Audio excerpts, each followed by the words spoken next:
Good morning, everybody. Welcome to the Tom Bilyeu Show live. I am joined by my long-suffering co-host, Drew. Drew, it's wonderful to have you. G's behind the camera today. It's a little bit lonely, everybody. Mason is still on vacation, and we have a live event today here at Impact Theory headquarters, and so Eric is going to be dealing with that. And so it's a quiet room here, and let's see if we can bring some live enthusiasm as we look at the fact that ABC has suspended indefinitely Jimmy Kimmel for his comments about Charlie Kirk. That's going to be interesting to talk about. If this was due to pressure from Trump, this is a hideous precedent. I don't see any sort of smoking gun from that, but boy, there is a lot of people dropping like flies with Trump pushing lawsuits against different networks. So I don't know. This one is complicated, and it will be very interesting to see as details come out. But if this really is pressure from the president, this is horrific. If this is advertiser driven, then it is what it is. You certainly, as a host, don't I know it, you get a chance to say what you believe. And as everybody likes to point out, free speech is not freedom from consequences. So if this is just advertisers realizing that Jimmy Kimmel doesn't bring in enough money to warrant the pain in the ass, then fair enough. You only have as much power and leverage as the dollars you drive. If you cost more than you bring in, you are vulnerable. Steven Crowder advocates for violence. If you don't believe me, wait and see the quote. Maybe not in the exact way that you think, but no, in his own words, he advocates for violence. And we have now officially, boys and girls, entered the phase where people actively want to fight. This is the best use of that button ever. Eric Weinstein has put forth an idea called revolutionary empathy. I don't know exactly what he means by that, but I will say that in times of actual revolution, people get behind seeing a whole lot of blood in the streets. And so there is a gear in the human mind where it becomes perfectly acceptable to see a whole lot of people die. And if that's what he means, boy, I don't want to think that we're headed down that path. We are headed down that path. I don't want to think that we're very far down that path, but it is indeed possible that that is part of what we're seeing here, just an increasing acceptance of violence. All right, Trump is supposedly going to designate Antifa as a terrorist organization. Now, I think this is going to be pretty tough as Antifa is decentralized. Now, whether that is done intentionally as a strategy or not, it's still going to help them avoid prosecution if Trump does indeed push forward with this. And I think we need to pay very close attention to how Trump pursues this. If he does indeed pursue it, from what I've come across, it's only sort of rumor and speculation, but people are saying that he does indeed plan to do that. So we'll see. We'll see. Speaking of things that we'll never see, Kash Patel says Epstein trafficked to no one. When you first said that we're never going to see this, Drew, I was like, get out of here. Like, we're going to see this. Apparently not. And between the very fishy Tyler Robinson texts and claims that Epstein wasn't trafficking to anyone but himself, the FBI is admittedly looking sus. So we're going to see. I really miss the days when I trusted institutions. Every time Sam Harris calls for people to return to institutions, I get it. I just don't see that it's possible. Or we could just turn on your TV and be like, thanks, CNN. You just told me what the news happened today. That's it. Here's the bad news. It was always a lie. That's the worst part. It was always a lie. Mm-hmm. That is the hard realization. When you realize that your parents don't know what they're doing, it is a hard day. It is a hard day when you realize that Mike Benz was probably right. I'm new enough to Mike that I'll leave myself a slight out. We have an interview coming up with him on Monday. You got Tuesday. On Tuesday, you guys are not going to want to miss that. Researching him and interviewing him has fundamentally altered my view of how the world actually works. It's pretty rare that that happens. So I'm eager for you guys to see that one. That drops on Tuesday, 6 a.m. Pacific time. Make sure that you check it out. But it's basically, institutions are far more interconnected globally than any of us would ever want to imagine. They have an agenda, they push it. And this is why, if you feel like you can't trust institutions, it's because you can't. They have an agenda. Speaking of agendas, Albania has appointed AI to tackle corruption. So they've made AI an actual minister. And the design there is to tackle corruption. I think this is a gimmick at this point, but it's not going to be for long. I think there will eventually be a time where people are actually deploying AI in the government. If you deploy it right now and think that you can trust it blindly, you are in for a very rude awakening. But it's getting better every day. So we'll see. We will see. And also, Meta has launched some incredible new tech that I'm extremely excited about. But boy, oh boy, that live demo was an atrocity. So it was pretty bad, very embarrassing. Nothing was working. But so it goes. As somebody who makes video games for a living, I will just tell you right now, things may work on your computer, but the second you let other people in there, you're like, how is it possible that there are bugs that I can't make happen? But then all of a sudden, when you put it out into the world, it's nothing but bugs. Such is the world of technology. All right, Drew, I've got big news today. Boys and girls at home, we have a sponsor for our live today. Let's hear it. That applause is very deserved. I want to shout out Ground News. Ground News, I love you. Thank you guys so much. You are exactly what we need in this crazy populist moment of ours. This is absolutely, if you guys have never encountered Ground News, what they do, they're the only news platform that shows you how different parts of the political spectrum are actually covering a major news story. They give you the news plus a bias rating based on over 50,000 news outlets coverage. I think it's absolutely amazing. You're going to see how the left and right and center are covering an issue or refusing to cover an issue. Everyone's bias becomes clear, and you can see the truth with Ground News. These are people that we've worked with in the past. I love these guys for being our first sponsor of the live. And I have secured an exclusive deal for you beautiful people. 40% off Ground News Vantage, their most comprehensive plan. This gets you unlimited access to bias analysis and their blind spot feed that reveals what stories you're missing. So click the link below or head to ground.news/Tom for 40% off the Vantage plan. That's ground.news/Tom to get 40% off. And again, my gratitude to those incredible people. The lives are such a heartbeat of what we do here. And so being able to get their support is incredible. So please go support them. Otherwise, this will be a short-lived partnership. All right, Drew, we're in it. We're in it. It's time to take the jacket off, Drew. I'm warmed up now. I'm ready to go. It's game time. It's game time now. Okay. Everybody knows we were talking about it. It's time to start. Jimmy Kimmel getting the boot over Charlie Kirk comments. Now, we're going to walk down the whole timeline of everything that's been going on. But first, I just want to ground everybody what happened, what did not happen. So Jimmy Kimmel was caught in his late night show quoting, "We hit some new lows over the weekend with the MAGA gang desperately trying to characterize this kid who murdered Charlie Kirk as a leftist." Where's the rest of his comments? Mr. I lost it. Boom, there we go.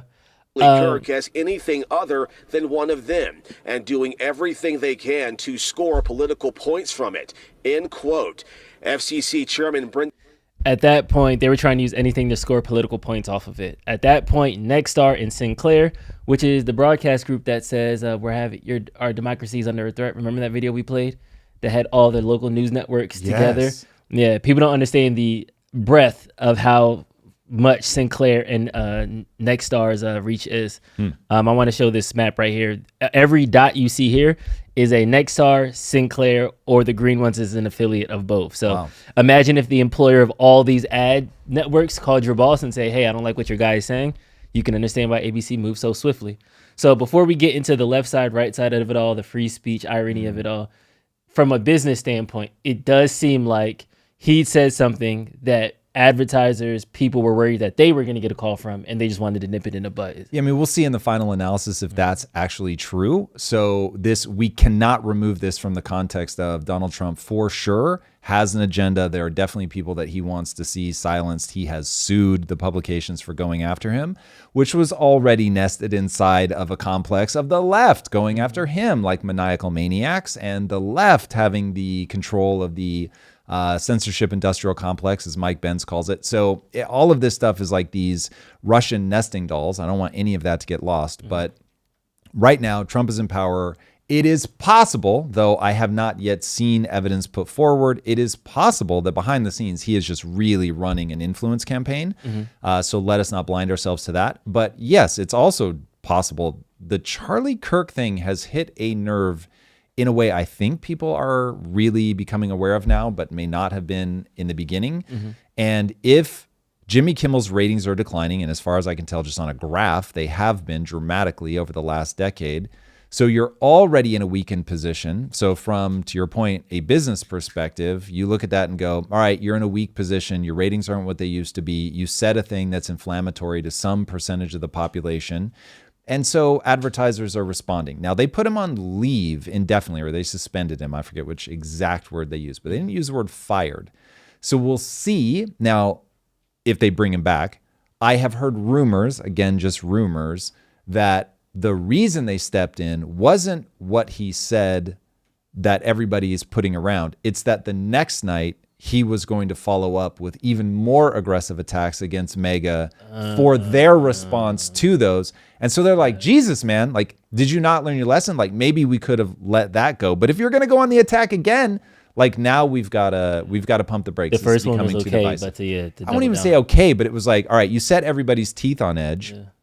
But if you were, again, rumors, this is speculation. I don't know that this is true, but you can understand how, all right, listen, we can give this guy a little bit of room the first time if he took his public shellacking and then came back with either just moving on and not mentioning it again, or being more conciliatory, but apparently, allegedly was going to come out of the gate hot again. And that's what made them go, all right, hold on. We gotta jettison this. Yeah. Okay, now getting into the view of it, to your point of ground news, I love how they break down this section called blind spots, which actually shows kind of what the right is saying versus what the left is saying. Have we mentioned how much we love ground news? No, seriously, because I actually started playing with this website, and I feel where we are politically right now, everybody thinks they're right, but I just think they just keep getting right. All the right people are getting right sources, and they're bringing right statistics, and they're talking to the right, and everybody's saying yes. And everybody on the left is doing the same thing. Yep. So I think things like this just kind of frame how we're talking about it. So from the right's perspective, even the headline, Disney's abrupt decision to suspend Jimmy Kimmel's show, it becomes more focused on the show, why he's being suspended, what happened to lead that, versus when the left covers it, it becomes Trump's free speech warrior behind his suspension. So the left is now framing it as this is a free speech violation as opposed to the business to show or why behind it. Yep. Welcome to frame of reference. Welcome to controlling the narrative. This is exactly how everybody attempts to manipulate. And I don't even want, even though I really do try to remove my own biases as much as possible, every word I choose is, whether intentionally or unintentionally, a manipulation. And so once people understand, when people talk, like again, it's not always, they don't even realize they're doing it, but you have to make a word choice. You're choosing from this huge panoply of things that you could say, and you start narrowing it down to try to get to the thing that most closely represents what you have inside your head. Now, when you start doing that very consciously because you want to move somebody down a path, which is aggressively what elites, politicians, elites is a thing we probably need to like really spend time defining every time we bring it up, but for now I'll leave it. But elites, politicians, like the efficacy of controlling a narrative, it works so well. And it is shockingly easy to do. And so if you can get people consistently saying a thing, putting it in a certain frame of reference, then people just sort of drink it in if they're only half paying attention. And so now all of a sudden you're living in a world where you don't even realize the degree to which the things that are only at your periphery are being fed to you in a certain form. And that's the thing that gets locked into your mind, which is why I will often go out of my way to say I'm only at the headline level here. What I'm trying to indicate is, dude, at the headline level, that's like peak I'm being manipulated. And I have not yet gone into map cause and effect. Whoever it was that asked if I'd said map yet. There it is. Time code it, 6:19. I almost made it to 20 minutes, Drew, without saying it. So that is a very important distinction for people to make in their own minds. It's an important distinction for people to make with others, is when do you get to ground truth? When are you building it up from cause and effect? And even that, you're probably not going to be exactly right. But at least if you're making an attempt to build something up from first principles and see how everything interconnects, you're going to be a lot better off than just going, oh, I heard this thing. Yeah. And I mean, look, the kind of, we live in a moment now where shows like this are incredibly entertaining. A lot of us get our news in this fashion. And they are about taking things in very quickly and having a response to them very quickly. And hopefully from people that are sincere in their desire to be like, yeah, I'm going to evolve the way that I think about this over time. And so people at home playing along would do very well to say, okay, fun. I enjoy ingesting the information in this way. It's highly emotive. It's people having big reactions very quickly. We all get to be in the milieu of it. One of the reasons that I got into talking about politics and world affairs is it's the only thing when you audit the world of content, it's the only thing that can match religion and sports in terms of just the volume and emotional engagement that people have for it. And so I get that element of it, that there is just an entertainment factor to caring about ideas, investing in ideas. There's real consequences. Well, I'm not denying that, but I want to focus on people are fooling themselves if they don't think that there's this element of entertainment. So given that there's an element of entertainment, given that there's presentation, given that there's narrative control and all of that, if you're at home playing along, then you've got to start going, okay, this is fun, but I also need to build my own map of cause and effect and not just digest one person, even if that person is as thoughtful as I am, Drew. They shouldn't just be taking in one perspective. They should be colliding perspectives as hard as they can and then trying to find out what has the most predictive validity. But will most people do that? Probably not. Adam Khan in the chat said earlier that if it's not the Trump administration, it is what it is, and anyone can fire anyone. If it was the administration, they've overstepped. Yes. I think that's been the general argument. Like everybody is saying, Twitter, we all celebrated when Trump and Nick Fuentes and all these people got booted off of Twitter, and now we're mad that Jimmy Kimmel was fired from late night. But it seems that should be the same thing. Like, people can get taken off of Twitter because Twitter is a private company, so we shouldn't be mad that late night hosts are taken off of CBS or ABC. Do you think that is this similar level of analysis? I'm not saying that it's both right. You've brought up the right topic of conversation, but I think we all need to think through this moment differently. I don't think the tools that would have worked in the age of the printing press still work. So we have to ask ourselves that, yes, Twitter X is a private company and they can do whatever they want. And if I owned it, I would not want the government telling me what I can and cannot do to my algorithm and all that stuff. However, it really is also now the way that we communicate. And so we can't pretend that it's not. And so I think there is going to need to be an updated way to think through this. I have not done that, so I cannot offer people the pat solution. But the reality is that when they booted Trump off of Twitter back when it was Twitter, that was, from where I'm sitting, a catastrophic error. That you taking a sitting president off of a platform like that, even though I get it as a public company or a private company, they were public at the time, but I get where I want them to have control, but at the same time, like, that's madness. In terms of censorship, I'm far more afraid of the censorship industrial complex than I am somebody saying something I don't like. Even if I'm honest, man, I'm far more afraid of authoritarianism and in the censorship industrial complex than I am like veiled calls for violence. Because you're going to hear people now starting to talk about, well, the cumulative effect of the way that person talks incites violence. You're hearing the right say that now about the left. And so while they'll say, I can point to this specific person saying a bad thing and you should prosecute them for that, they'll also point to something and say, well, just the general calling people fascists and all that. And I would say there are some battles that have to be done at the layer of culture and are never going to be done that should never be done at the layer of policy. At the layer of culture, you want to say, this is a terrible idea to call people fascists all the time. It does raise the temperature. It does create an ambience where people are getting more and more comfortable with violence. They feel like they are a righteous warrior for goodness by going and doing violent things or being intimidating or going all the way to killing a person, though I think that that's going to remain extraordinarily rare. I think that's true, but I think you have to appeal to culture. I don't think it makes sense to go and appeal to policy. So I would have the same feeling as people go and clamor about, should somebody be removed from a social media platform? Should a late night comedian lose their spot? I would appeal to culture and say, hey, at the level of culture, you shouldn't want people like readily removed because it's going to come for you. And what I mean by that is people, and we have a clip. Oh, you have it pulled up. Perfect. So I think it's worth playing this clip because you've got the same guy saying like, oh, booting people off is amazing when I don't like what they have to say. Then saying booting people off is terrible when I like what they have to say. And it's the lack of self-awareness that I mourn for that person because it means that they're totally adrift in their own life because they have no sense of themselves.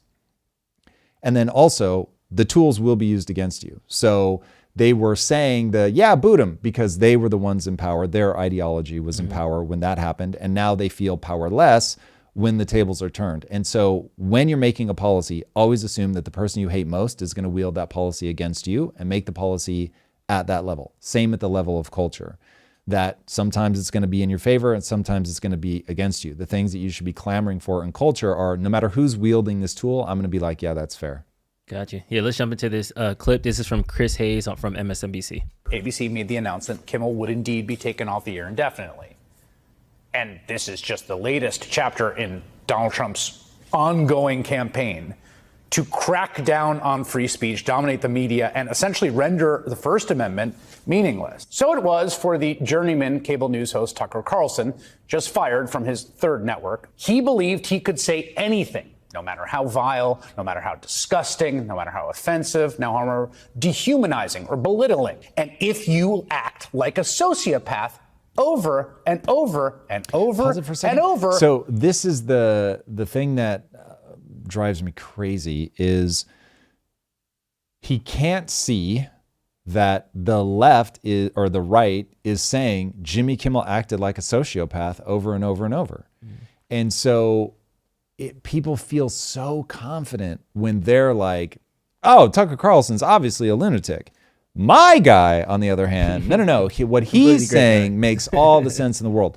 And so I try to remind myself on any given issue, because I try never ever to believe something simply because it's expedient for a team.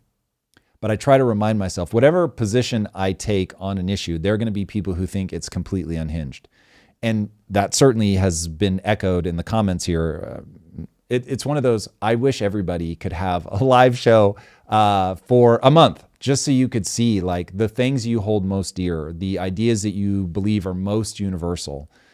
There's going to be not one or two people. There's going to be a lot of people that are like just clutching their pearls, falling out of their chair that you could possibly believe that. And so if you can confront that, it will be very educational to go, okay, there's essentially no universal. And so all of this is interpretation. We can all of us are parsing data from within a frame of reference. And hopefully that keeps people a little bit more sober, especially if you're trying to find ways to unity, which I certainly am. One of the things that I want my voice to go to, however small it may be, is that, like that as America, we will be far more effective domestically and internationally if we can find a way to move forward together. And one of the fastest ways to find that is to remind yourself that however right you feel in your head, that rightness is not objective. Yeah. And we have another example here from David Pacman, who tweeted yesterday, one of the hallmarks of authoritarianism is to terrify people into self-censorship. ABC ending Kimmel's show was a perfect example of this. And then Andrew Wilson retweeted Pacman's tweet after Roseanne was fired. Big win in the battle of ideas and free speech. Roseanne said what she wanted to say. ABC made the business decisions that were right for them. I don't understand how he can't see that. Like it. So, okay, you've got a couple things could be going on. One, he forgot that he tweeted it. He forgot that he ever thought that way or felt that way. Or again, going back to what we've already talked about today, which is, well, I just can't see from my frame of reference how anybody could think that these are the same thing. She's obviously wrong and he's obviously right. But yeah, it's very strange to me. Is there something that, like, How did you feel about what he actually said? Did you see the full like unedited clip? When you first hit it, when you first heard it, were you like clutching my pearls? He should be off the network? I didn't like it. I'll be honest. I had when a comedian says a thing that you're like, whoa, I can't believe they went that far. I had that response, partly because of the 1-2 punch of what he said about Charlie just felt patently false. So I was like, he's either completely blinding himself to what's out there, which is possible, or he's lying, which is also possible. But then he chased it with mocking Trump, saying, this is how you mourn. This is how a 4-year-old mourns a goldfish. And I just thought, whoa, like that's really going to piss some people off. But my impulse was not, you got to get this guy off the air. My impulse was not like, this is incitement. I was just like, when you hear a comedian say a thing that you're like, holy shit. So yeah, I don't have that beef. Like I would never go to ABC and be like, I'll never watch you again because you had that guy. Now, if I were a regular Jimmy Kimmel viewer and I watched that, I'd be like, oh, I don't like the way that makes me feel. And so maybe that night I would, peace out or whatever. But I knew there would be a reaction. I didn't think it would be Jimmy Kimmel disappearing. But when he got disappeared, I was like, well, yeah, that even hit my radar. And I've got a pretty high threshold for outlandish shit. So... all right, let's hear it directly from him, just so we can say that we played it.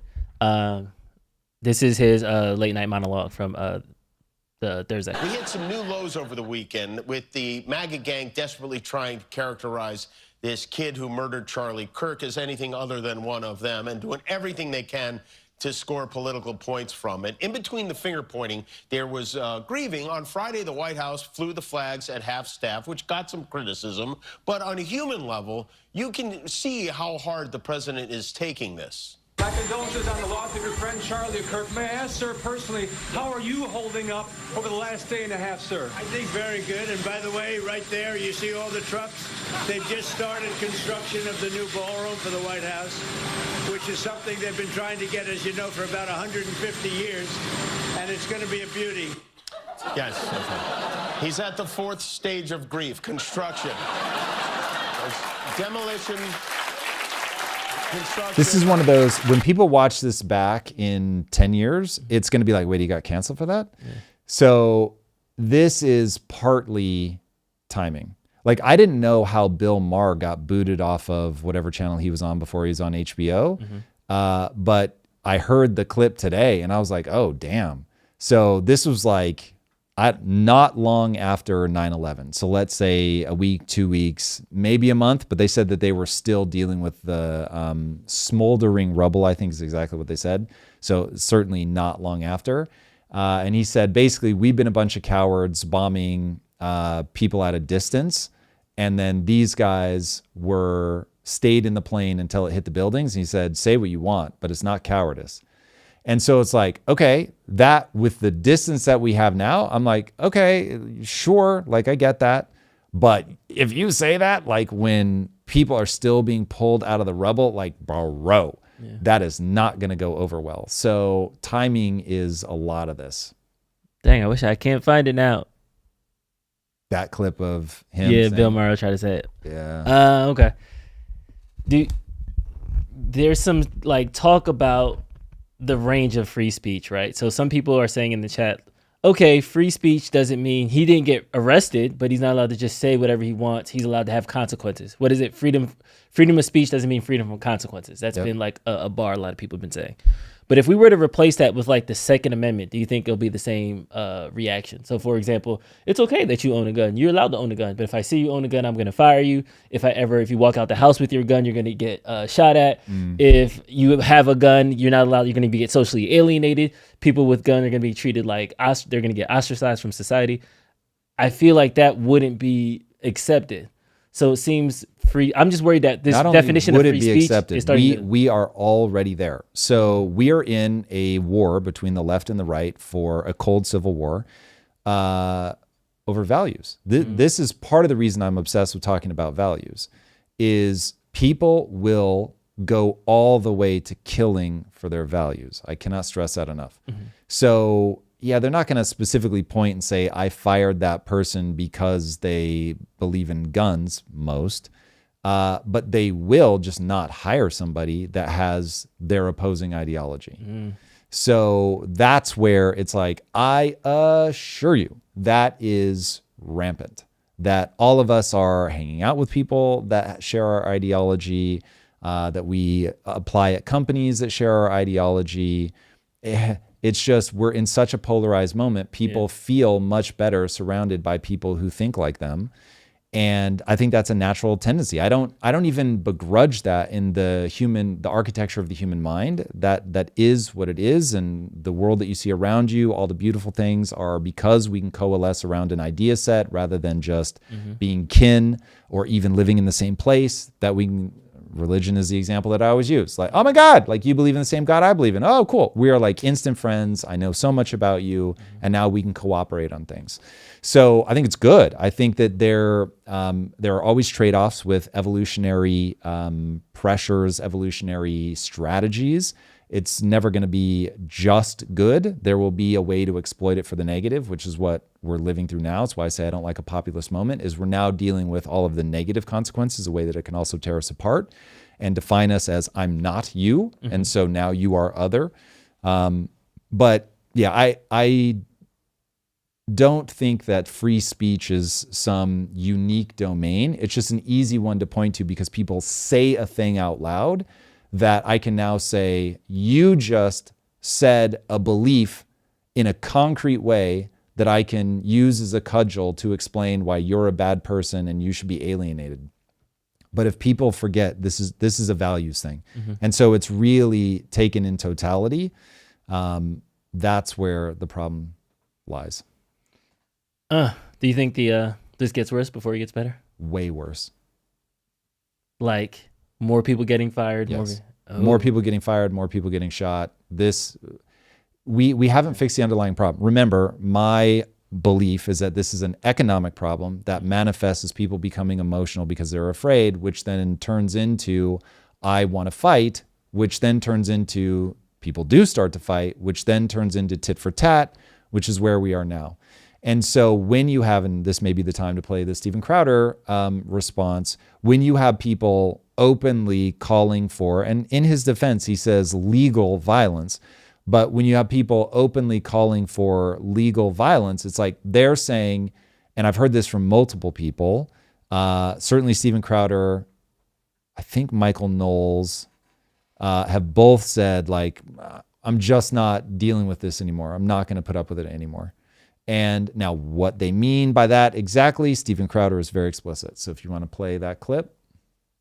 Charlie Kirk lived under a cloud just as I have. It's the reason that I stopped doing Change My Minds, where there were 12 felonious assaults, attempts at battery, and attempts on my life. And I know quite a few, and many I don't, of Charlie Kirk. I want to be clear. I want those on the left to speak freely and to be able to host their events with minimal security as they do now for the rest of their lives. Just as surely, I want them to be deathly terrified of showing up and acting with the increasing violence as they have at our events. And that goes both ways. Hey, if there's a spat of right-wing violence that's spreading across this country, treat those people the same way that we treat yours. But you won't find it. And let me just address a couple of things here. What I think leads to violence, they'll try and blame it on Donald Trump. They'll give us a bunch.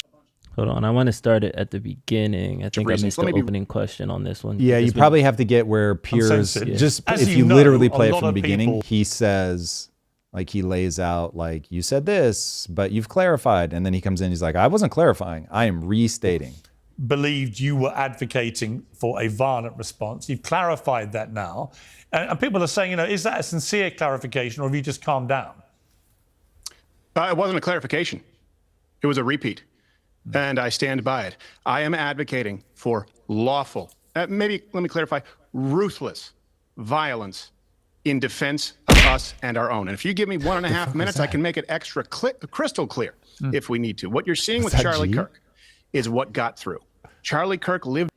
What is ruthless, lawful, legal violence? Boy, do I not want to put words in his mouth because I as much as I professionally mind read, I really can't actually mind read. But it's going to go something like this. You have a legal right to defend yourself. And so if somebody comes at you and let's say you see that they're about to throw a milkshake at somebody, but you don't know if that milkshake has acid in it or whatever. And if you have to break their arm to stop them from throwing that, and this is a real example that he uses later in this interview. He doesn't say break his arm, but he said, would you take him down and hurt him if you had to stop him from throwing that milkshake? And he said, you should say yes to that. So I think that that's what he means, that you would Daniel Penny a situation. This guy's causing a problem. If I got to choke you out, I got to choke you out. If you happen to die, it is what it is. Copy. Now, that is me putting words in his mouth. Yeah. He did not. He did say the milkshake thing. Yeah, he didn't say break his arm. milkshake. I took that farther, so I don't want to misquote him because he's already walking a terrifying line with this comment, and I don't want to make it sound worse than it actually was. But that is how I read it. Because I'm confused. Sorry, by the way, before I forget, people are asking for the Discord link. When you get a chance, whoever it's has in that, the drop it it's in the description of the video. Word. All right, sorry, you were gonna say. I'm trying to find maybe another angle. Maybe he clarified it. Somebody says he reiterated it on Tim Pool's show. He has said it over and over and over. So the question is, does he ever add more details? Because I think I have seen him on. Because somebody in the chat said, like, what difference is this than what Destiny was saying with. This is way more aggressive than what Destiny was saying, in my opinion. Okay. So, oh God, Is this Charlie Kirk approved, or is this what we're trying to do? Like, I'm confused that. I don't think people should do Charlie Kirk approved unless Charlie Kirk has said something specifically about a topic where you can go, like when people are talking about hate speech. He literally posted a quote card with what he said about hate speech. You just go to his page, pull the quote card, and it's like, okay, nice and easy. We now know what Charlie Kirk thought about hate speech, which is utterly fascinating, by the way, that dying just ups your credibility in a way that is utterly fascinating. But so if we don't know his exact thoughts on something, extrapolating is probably a bad idea. This is why I don't want people to attribute my interpretation of Steven Crowder to actually Steven Crowder, just as people should have their own reactions to what Destiny said. But my probably overly charitable interpretation, or my most charitable interpretation of what Destiny said, would go something like this. For conservatives to get the temperature turned down, apparently they would have to be afraid for their lives. Now, the way that he actually said it was god awful. And so maybe we should just take him at his word. But I did not read that as an active call for violence. But if somebody reads it that way, I'm like, okay, yeah, I get it. Like, that comment was unhinged enough. I understand. Anybody that wants to say, no, this clearly breaks towards him calling for violence, that is not a hill I'm going to die on.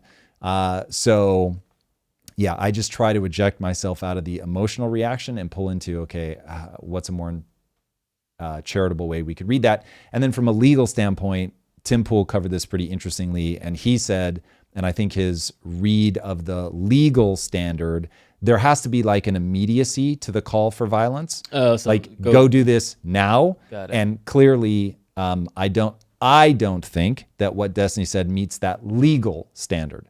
So while I understand why people are going to be pissed off, hate it, think it raises the temperature, all that, and I would not fight against that in any way, shape, or form, I think there is a charitable interpretation should one be so inclined. I'm curious because before I say anything, I really want to just gauge the chat for a second. So chat, I'm going to throw up a poll really quick. Super curious on your opinion. Do you think what Steven Crowder said is a call for violence? I'll just say He literally said. So it is defensive violence. I want to be very clear. Defensive violence, for sure. But he said ruthless, legal.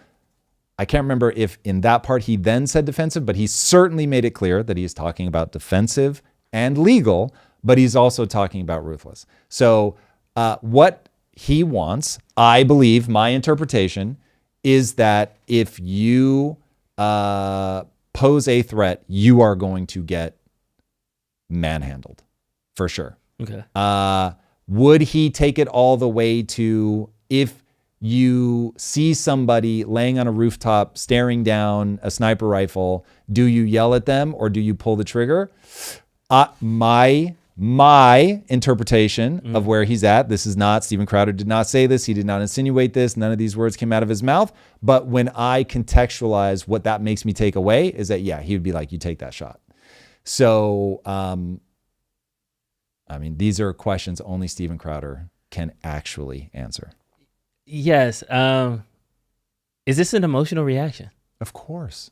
Of course. But I mean, emotions exist for a reason. You need the clarity that emotions give you. The vast majority of I would never turn my emotions to zero. That would be a fool's errand. They have done studies on people who have selectively damaged regions of their brain that make it impossible for them to have an emotion. And the problem is they cannot make a decision. So they'll be able to extol the virtues of why you should have salmon instead of Twinkies for lunch. But then when you're like, but do you want salmon or a Twinkie for lunch? They can't make a decision because there's no emotion to push them in one direction or another. So people need to understand emotions are incredibly powerful. We don't want to exist in a world that doesn't have any emotions. It is how we are fundamentally architected. However, you need to be, I think my life has been dramatically improved by me going, ooh, I'm caught up in an emotion.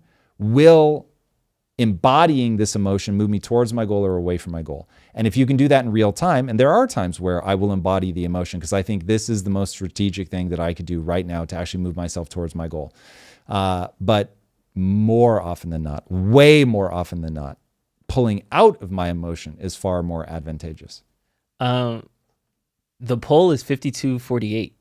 For what? 52% yes, it is a call for violence. 48% no, it's not a call for violence. There you go. Which is just, that's... Doesn't matter what you look at, it matters what you see. So here's the thing, and honestly, I think that it's, it all comes down to if somebody has a frame of reference that call to violence is a category and call to violence means go out right now and be violent unprovoked, then I would say no. That's clearly not what he's saying. But is it a call for violence when somebody says this is a call for violence? Yes. But when that person tells you, I mean very specifically legal and defensive, then I have no reason to believe he means anything other than legal and defensive. So it's one of those where it is a very inflammatory statement. He knows that. It is a very emotionally driven statement. He knows that. You can hear it in his voice. He's got that like almost, you can hear the anxiety, the emotion in his voice. This is not somebody who's sort of calm, cool, and collected as he's saying it. But at the same time, it's not like some unhinged, go grab your gun, run into the street and start shooting people. That's obviously not what he's saying, in my opinion. Yeah. Yeah, I got nothing on that. I'm sorry. It just feels like I think everybody just needs to take a break. Everybody needs to have a nice long weekend. Think about something else. Go touch grass. That is the one thing that's not going to happen. We need to touch base next week or something because this is getting crazy. Until you solve the underlying economic issue, this is not going to resolve. So because I am feeling economic restraint, that invokes an emotion, and that emotion needs to be directed towards something. Yes, and the reality is when the pie is shrinking, you actually do have to fight for your piece of the pie. And it all happens intuitively. But you realize, oh, I'm in a situation where not everyone is going to get this thing. So think about when COVID hit and suddenly toilet paper was just gone. And people in the beginning were probably like, haha, this is funny. And then it's like, oh, wait a second. Like if the store shelves aren't going to be stocked again, that means the people that go and get some now are the people that will have some. And then other people are legitimately going to be without. And so once that's the calculus, then people are like, they're just out for themselves. There's a really terrifying insight that is always trained into people that do lifeguard work, where they say, if you go to rescue somebody who's drowning, they will drown you to get their head above water. They do not care about you. They are panicking. And each breath of air is Like they're unable to get it unaided. And so if the only way for them to get their head above water is to push you down, stand on your shoulders, whatever, they will do it.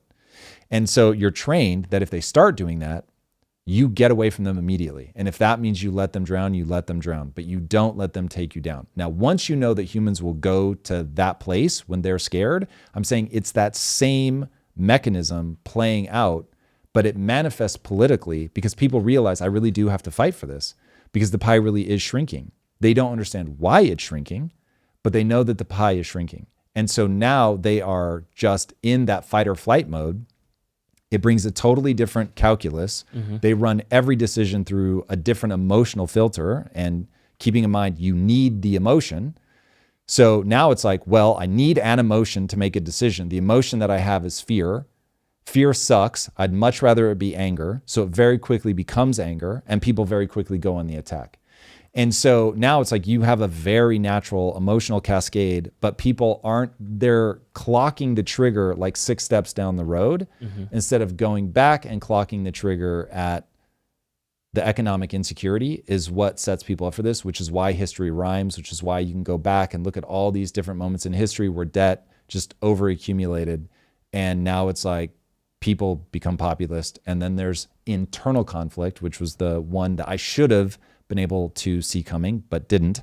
And so realizing, oh my God, every society tears itself apart from the inside for the reasons I just laid out. Ooh, we got a little bit of dissident on the chat. Okie dokie Sophie said, stop using the economy as an excuse for this depravity. People's behave based on what they value. Culture and values matter more than resources. Okie dokie Sophie, so grateful for your continued engagement in this community. Again, though, that's your clocking. You start looking at the problem when we're like way down the road. This is how I felt with the guy that stabbed the Ukrainian woman to death on the train. He is schizophrenic. And so if you are not wrong to say that he was probably racist, but you're wrong to start the clock at racism. Start the clock at schizophrenia. If you remove the schizophrenia, the odds that a racist stabs somebody to death are very low. The odds that a schizophrenic stabs somebody to death, much higher, because they are not in the same world that we're in. So I was very confused isn't the right word because I know what's going on, but I thought it was very unwise of people to start the clock of paying attention to what happened at the racist part instead of at he's fucking schizophrenic. So anyway, I would just say if you map out where this all starts, then you're going to you will have higher predictive validity. Even though you're right, the behaviors are problematic, the values are problematic. But if we actually want to stop the problem, you have to get rid of the underlying economic insecurity. All right, we got a super chat. Yeah, super chat. Thank you, David DeMar, for the $20 super chat. They said, everyone says Trump canceled late night, but that's spin. These shows were already sinking. Kimmel down 72% in a decade, Fallon 30% last year, Colbert burning millions. Politics is the costume, money's the reason. Yeah, that's probably true. So I just don't want to see people dismiss the fact that there's a lot of litigation on behalf of Trump against these networks. There's a lot of rhetoric on behalf of Trump against the networks, against the hosts. So right now, I don't have any reason to believe that Trump was involved in this. Hey, it's complex and let's keep our eyes and ears open just in case, because we don't want to live in that world. And I admittedly over-index perhaps on fears around freedom of speech. My biggest hot button is authoritarianism. It is the thing that I fear most. So I get that other people are going to index on different things, and fair enough. But it for me is very clear that Trump has authoritarian tendencies. So I look at that and I go, let's just make sure. I don't see anything yet, but I'm just leaving the door open for that there may be more there than we see yet. And let's see. Just like there's something weird about those text messages. Doesn't mean that Tyler wasn't the killer, but ooh, buddy, what is going on with those texts? Somebody released another set. I wish I would have pulled it through. They're like, "Hello, my transgender lover. Oh my God. I am They ready were to commit that murder now." I can't believe people in the comments though thought it was real. I was like, this is clearly satire. But yeah, that's how I felt reading it. I was like, what? A little bit too on the nose for me. All right. In other news, shout out to Stephanie. Thank you for the $4.99 super chat. Let's go, Steph. In other news, this is the exchange between Kash Patel and Senator Kennedy. I'm not going to say what it's about, but we know what it's about. You've seen most of the files. Who, if anyone, did Epstein traffic these young women to besides himself? Himself. There is no credible information. None. If there were, I would bring the case yesterday that he trafficked to other individuals. And the information we have, again, is limited. So the answer is no one? For the information that we have. In the files? In the case file. Okay. Pause it for a second. I mean, look, it doesn't violate the laws of physics that this guy just did it all for himself. But wow, does it strain credibility to the absolute max. So I am inside of a frame of reference that I built up slowly over time. I just cannot believe it. My brain won't allow me to believe it. But it's one of those where I admit, I don't know that there's evidence that they could show me where I'd be like, well, I guess it's true. He just trafficked to himself. So Get a whole island. But if I have made something in my head that is unfalsifiable, that no matter what evidence somebody presents to me, I won't believe it, then I know I'm the unhinged one. But, oh God, I don't believe it. I don't believe it. This just seems ridiculous. The narrative that this guy, like when you start looking at the timeline, college dropout, becomes a physics and math professor at Dalton. Okay, maybe he's just unbelievably smart. Leaves Dalton under some pretty dicey circumstances, then goes from being fired to getting it wasn't like he was at the top, but he goes into Bear Stearns and is an analyst or something. I forget what the exact role was that he played. Moves up very quickly, becomes partner in like 6 years or something, which is like really fast. And then ends up getting in trouble with the law again. So they boot him, but he remains a client. And not everybody's, there's a very credible first principles way to map it that this guy was the reason that he was able to move up very quickly is not that he was good at math, but that he was good at bringing customers in. So if he's just like super good at relationships, very good at schmoozing, high net worth individuals, getting them in, great, willing to believe that. Then he gets in with Anand Khashoggi. I forget how you say his first name, but Khashoggi. At the time, the largest weapons dealer, I believe he was Saudi. Some people said that he was the richest man alive at the time. He starts handling Khashoggi's money. So imagine a 28-year-old, no matter how talented you are, 28 is pretty young to know all the different ways. And he was a one-man shop, according to what I've heard. Far more likely that he kept a relationship with, and I think I got all this from Mike Benz, so anybody that wants to get into the details, probably far more likely that he maintains a relationship with Bear Stearns because he certainly maintained a friendship with the people at Bear Stearns. Bear Stearns is handling Khashoggi's money and other people's money. And so it's like you start getting into the comments that, oh, this guy's morally gray and that's why he's a good person to know. And he's very good at getting these like ultra high net worth people that deal in gray areas. Like if you're the wealthiest man in the world from weapons dealing and you're like tied into the CIA trying to, the whole Iran-Contra affair where you're trying to both skim money off the top and get weapons illegally into the hands of people that Congress has said you can't sell weapons to. Like those are gray people. So, or just straight black hat people. So do I buy that Epstein was getting them questionable sexual encounters aggressively? And so it's like when you map that out, and look, I'm mapping it out, and maybe I'm just making all these leaps, and maybe all of it's false, But it's like that just from what I believe to be true about the world just maps so much more closely than this guy had such an egregious sexual appetite that he had. I mean, at one point, Pam Bondi said there was like tens of thousands of tapes or something. So it's like, I mean, God damn, even if you film around the clock, bro, like how, what? I make content, 10,000. Like, it's just, oh my God. He's just having orgies every day. Yeah. That's it. I don't know. So this one feels crazy, man. I really feel like Cash is doing something to burn. And this is terrible because we don't know what they've got. But nonetheless, in my mind, he's burning his own credibility. Like now I'm like more and more like, you know that meme where the character's neck gets longer and longer as they try to look at you sideways? Like this one, my neck is stretched to its fucking maximum.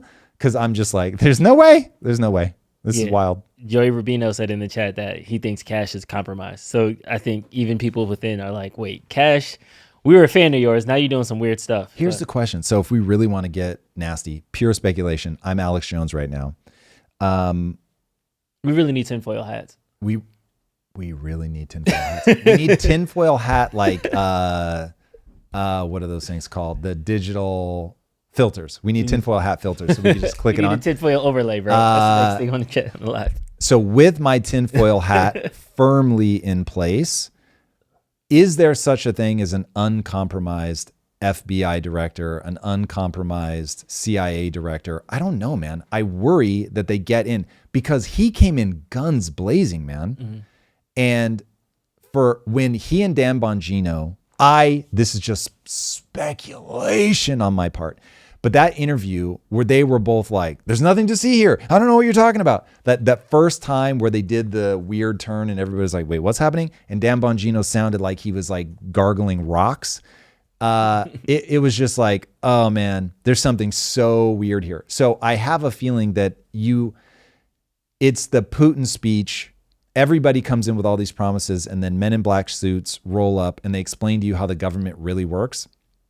And the way the government really works, watch Mike Benz. Watch Mike Benz. The whole idea, the NGOs, this is where I started the interview, which is coming out on Tuesday, is that, hey, Mike, I always saw NGOs as these pro-humanity philanthropic organizations, but when I research you, it starts to feel like they're basically extensions of the CIA. Now, he was very careful to say that NGOs aren't exclusively that, but they are also that. And many of them are wings of government agencies, including the CIA, that really are working to overthrow other governments so that we can do whatever we want in that country, get access to the resources, and that the NGOs like George Soros's Open World Society is basically not a front, but it's an arm of his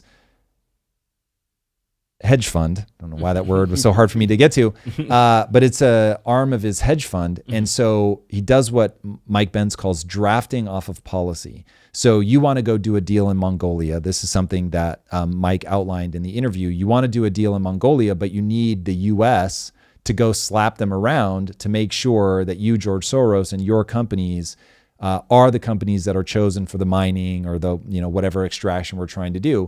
And so the US is like, oh, word, yeah, this will be good for us. And so we go slap them around, we soften them up, we threaten with, whatever. And then George Soros gets what he needs. And so Soros continues to be a gigantic political donor. And so everybody owes him these favors.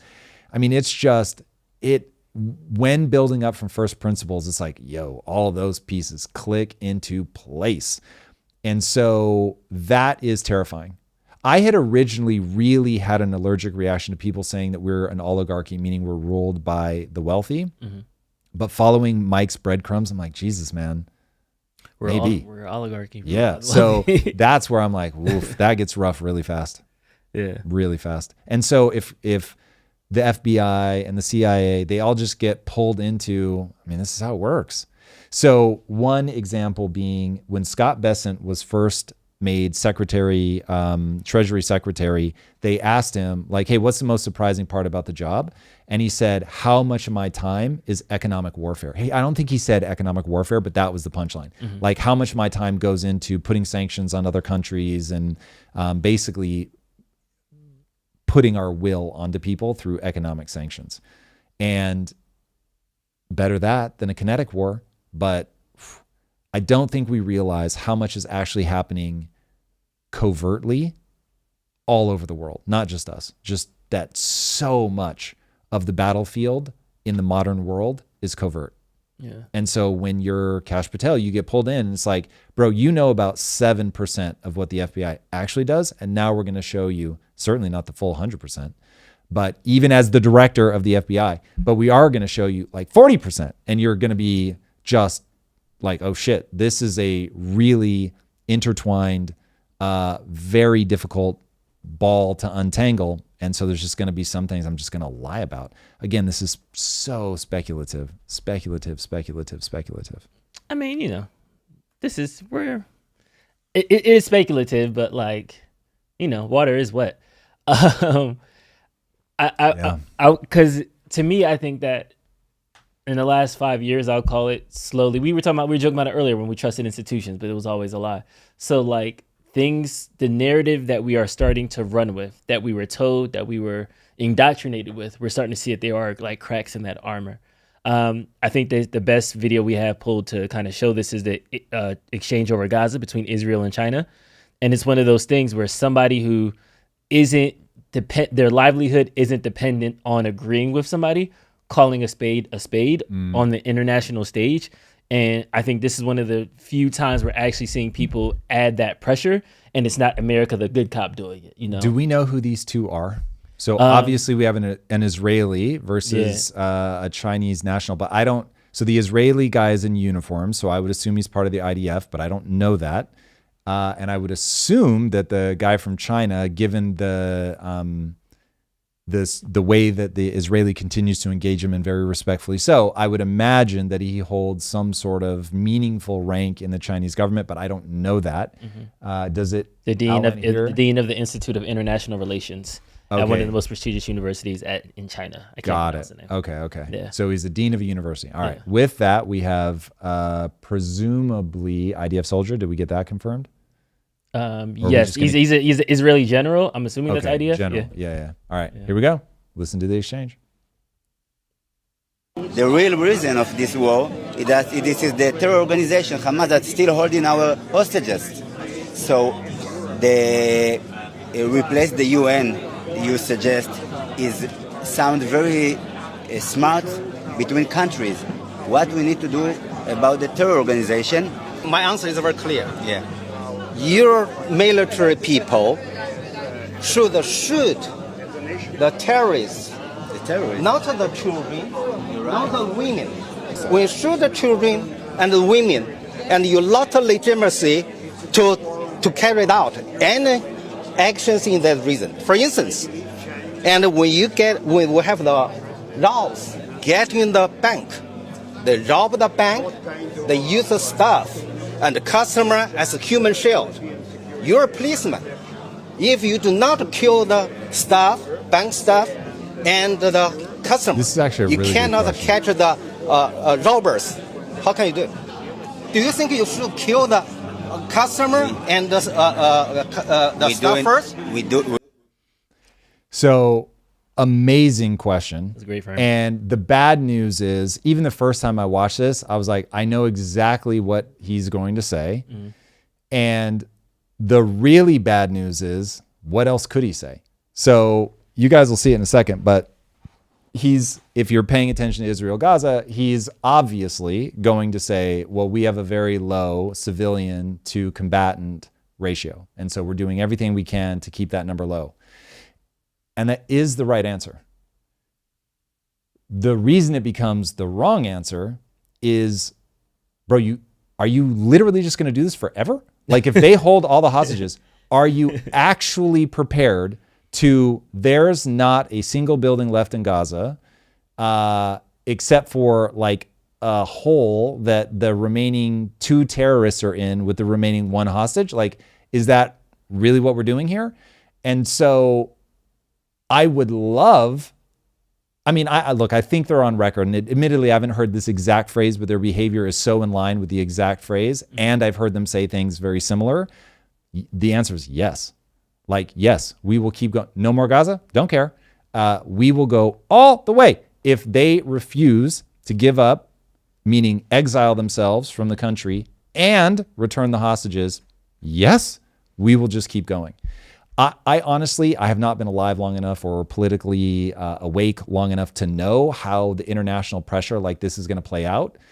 But to your point, seeing America constantly in this exchange is not very interesting because everybody's just like, well, America is an ally. People have very different reasons for believing why America is an ally. But we'll just leave it at ally for now. Mm-hmm.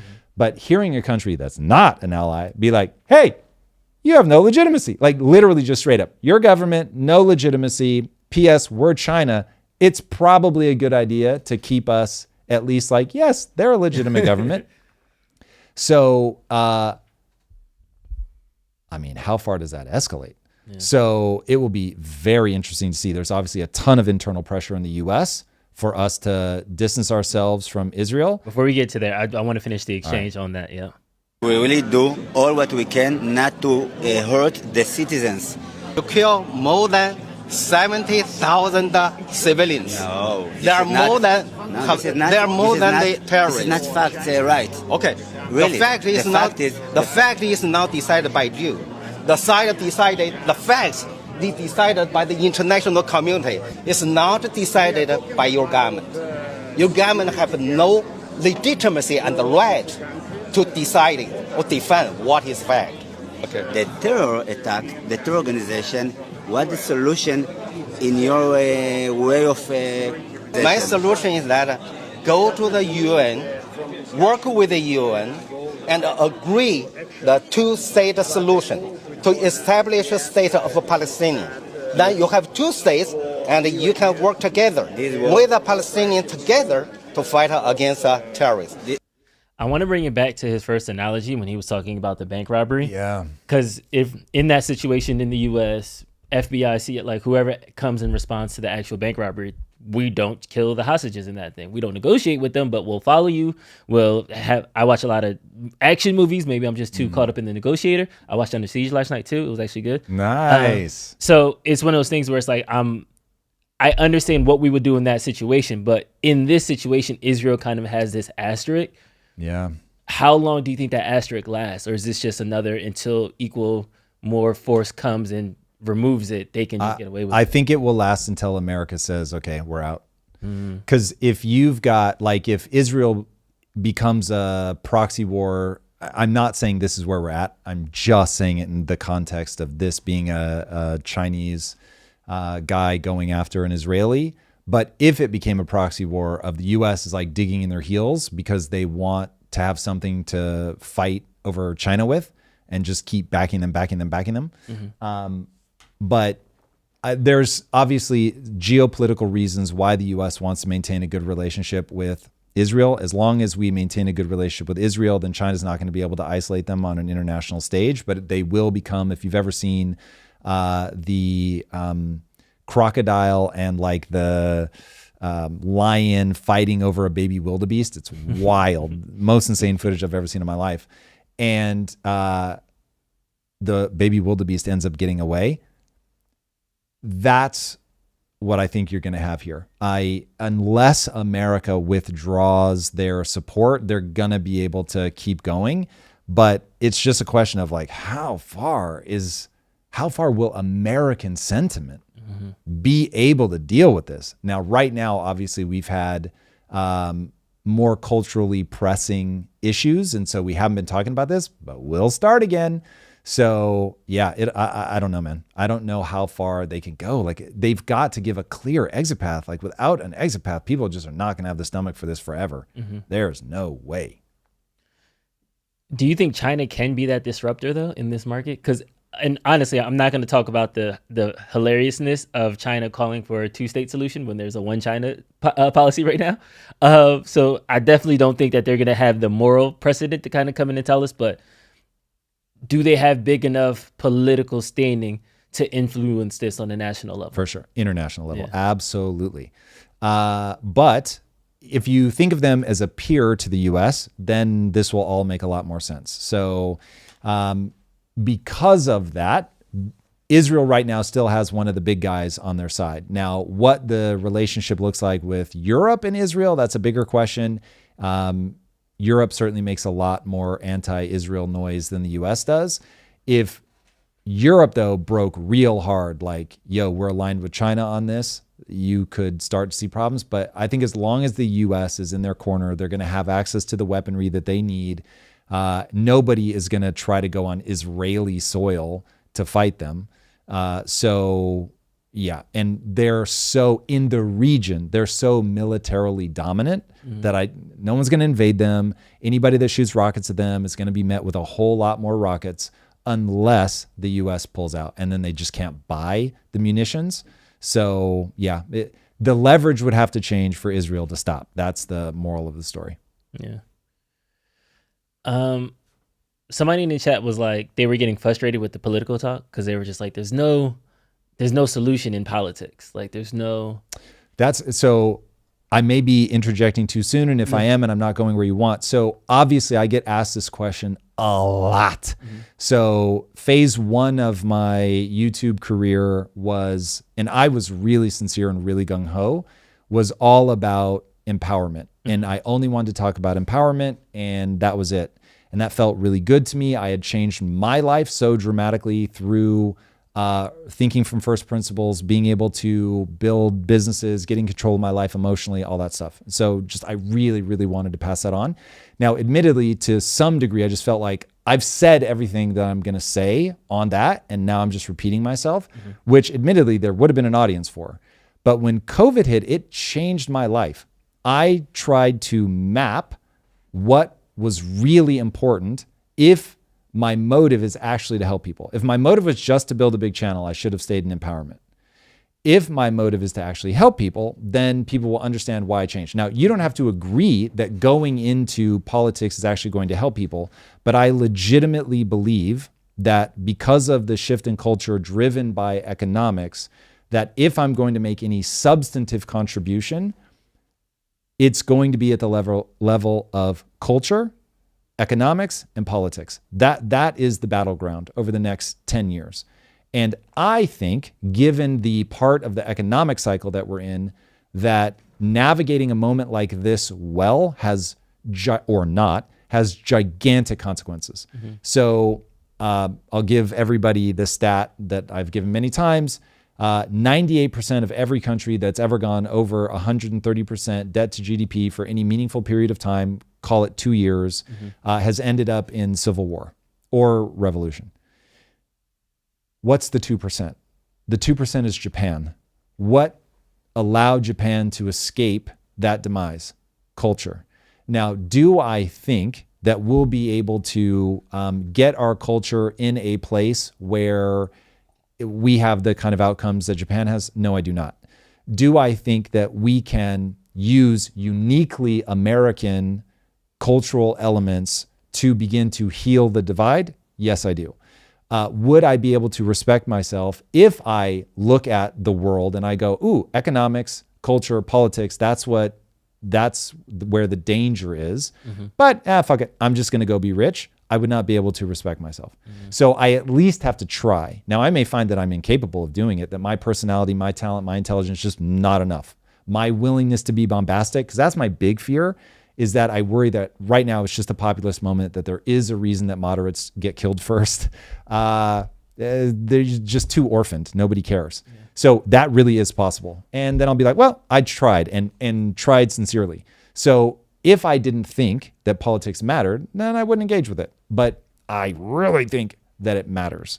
And so you have this weird self-reinforcing loop between culture and politics where, yes, politics is downstream of culture, but politics influences culture. So it's like, you've got to get in there on both. And then my people can agree or disagree, but I think the numbers speak for themselves. I'm highly verbal. So just looking at my own, what is the thing that I'm uniquely good at? I'm uniquely good at translating ideas into words. And so I'm going to push it as far as I can. But I mean, look, I've certainly imagined what my life looks like on the other side of this if I realize I'm never going to be able to help. But for now, I still hold out hope. We're getting there. We still got some hope. We still got a little bit of hope. Okay. Thank you to some of the users that are just joining. We had a quick bump. I know some people are waking up. Welcome. Good morning to the Tom Bilyeu Show. We got Tom. We got Drew. We got G back there on the ones and twos. Shout out to Ground News, our sponsor for the day. Hold on. Shout out to Ground News. By the way, I do not need to keep mentioning them in the show. I am doing that because A, I actually think what they do is awesome. And B, guys, they're our first sponsor on the lives. Obviously, we have sponsored on our other content. But because I could say something super unhinged, advertisers, of course, are hesitant. So shout out to our team that put the deal together. But really, I'm so grateful to Ground News for existing because I think that they're doing a good service by showing people the bias that different coverage has. And then also I just feel very supported by them. So if you guys think that they offer a dope product, it'd be awesome if you supported them as well. So yay. Dope. Okay. So some of the big news that came out of the White House yesterday is that Trump is officially going to designate Antifa as a terrorist organization. Here's his interview on Fox News. So do you believe that there is a vast terrorist movement in the United States that people need to be aware of? And is it responsible for Charlie Kirk's killing, for the attempts on your life, for these CEOs that we saw in New York City? Is there something people need to understand? You never know, and we'll find out maybe. But in the meantime, we're going to do a big thing with respect to Antifa. It's a sick group. I mean, very, very sick group. We have a lot of things. They love burning the American flag. I think it's terrible that they burn the American flag. We're going in and we're saying it incites riots, and therefore you go to jail for 1 year. Hold on, if you pause burn it for the a second. American So flag. we've got to It's put that different together than with things that he's said before. So I believe it was Pam Bondi talking about, okay, we're designating burning the flag to be I forget if she called it a violation or whatever, but if it is deemed that the flag was burned to incite violence, then it carries 1 year in prison. Do not pass go, do not collect $200, just like straight up, you are going to prison for a year. So here you're seeing them play that first card. He's saying, we believe Antifa, when they do it, it is incitement. And so if you can get a judge to back you up, then they're going to go in and essentially call their bluff. And so we'll see if Antifa, again, they're decentralized. So I won't say it's nonsensical to call somebody Antifa because they often self-identify, but Antifa is not like one big movement. Yeah. But anyway, if the individual self-identifying Antifa person burns a flag to basically give a middle finger to Trump and the administration, you can rest assured he is terraforming the public to associate those things. When Antifa burns a flag, it's incitement. And so we are going to go after it. So this is all going to play out. We're going to see what's going to happen. Is that like a little weird that he's manipulating that? It's not weird because this is what people do, but I really do. Every politician does this. Everyone. So be aware that it's happening. Don't just mindlessly go into it.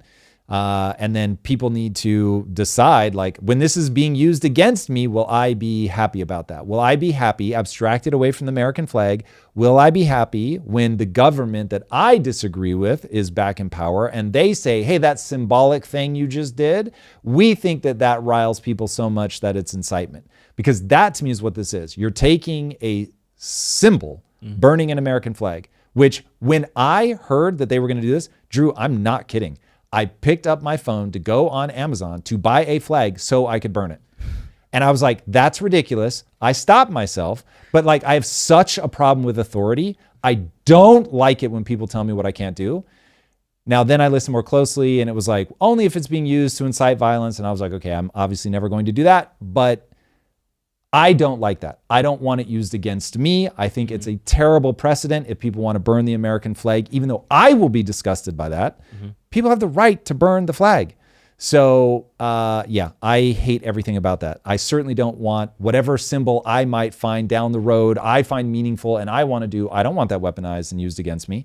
So now inciting violence is real. And if somebody's doing something to incite violence, you should go after them for inciting violence. But you already have a thing for inciting violence. So I don't think you need to strap a symbol to it.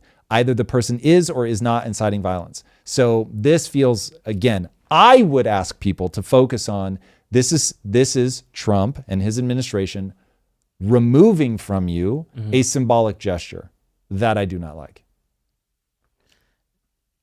Okay, let's finish and I'll ask my Antifa, but Antifa burns a lot of American flags because, as you know, the free speech got us on the American flag. the courts have ruled free speech. So we're going to go on an incitement of riots. I saw it the other day. I saw it the other day on your show. They have an American flag, and a guy starts burning it, and the people went crazy about it, and they ended up rioting all over the place. So we think that's a reason also, and we're going into the courts with that, which is incitement. Antifa causes tremendous incitement, and the things they say and the things they do are horrible. So we're going to find out. Yeah, so I'm not loving the additional laws. We already have laws for incitement. If people are actually doing horrible and sick things, we already have laws in the book to stop them. People need to protect freedom of speech ferociously. The part that I can't wrap my head around is you had J.D. Vance going to the EU and really burning relationship capital and telling them, listen, we're not going to let you manipulate free speech in America through these big platforms that you're putting what we think are egregious rules and restrictions on them. We want to get basically you back over to the side of true freedom of speech. And I mean, that's him trying to influence the hearts and minds, rightly so in my opinion, because I'm so ferociously supportive of freedom of speech, but he's trying to influence the hearts and minds of a foreign country. Okay, now all of a sudden, they're removing a symbol. I won't push it to say that they're trying to kill free speech, but this is like, you're starting to nibble at the edges. This is not an administration that shares my vision of free speech. I'm not a free speech absolutist. I like that there are some constraints, but I'm certainly not looking for more constraints. We live in a time where everybody's convinced they're right. Everybody thinks the other side needs to be censored, shut up, canceled, whatever. And it's like, just once, I want to see somebody go, you know what? I find it disgusting when people burn the American flag, but you have a right to do it. P.S. by the way, you didn't burn a flag, but you did incite violence. You're going to jail. So that I love. If somebody's inciting violence, we already have it. Lock them up. Yay. But why like this constant push for like, you can't do that thing I don't like? Yeah, it doesn't seem like it's really uniting either. Smiley in the chat said, what is Trump's plan to unite America? He doesn't have one. What is happening? This is a populist moment. This is a populist moment. No one is going to get elected that will unite. No one. Zero. Zippo. Zilch. It's not what people are voting for. We have to know where we're at on the timeline.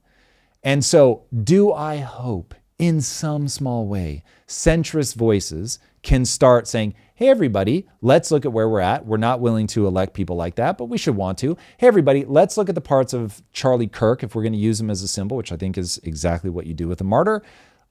Let's look at Charlie Kirk and let's look at the ways that he tried to bring people together. And there were for sure times where he was trying to divide people, but we're going to whitewash his image, as you do when people die.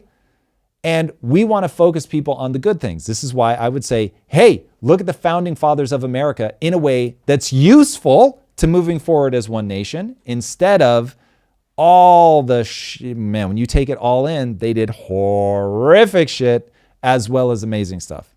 Let's focus people on the amazing things. Let's not pretend that the other things weren't there, but let's focus them on those things. So when we're looking at what was the part of Charlie Kirk that was useful, let's focus on the times where he was really bringing people together, and let's say, cool, those are the parts that I want to channel. If somebody shows me something of Charlie Kirk being an asshole, I'm not going to be like, shut up, fuck you, fake news, whatever. I'm going to be like, yeah, that sucks. I hate that. I wish that he didn't focus on that. And that's why I'm not going to focus on that now. But I do want to focus on these other things. I think these are good ideas that I would like to use. I'm going to ignore the things that I think are bad ideas and I don't want to use. And so, like, we got to do it. That is the way that you start bringing people together, is you get them to agree from a first principle standpoint. There are ideas that unite us. Unity is useful.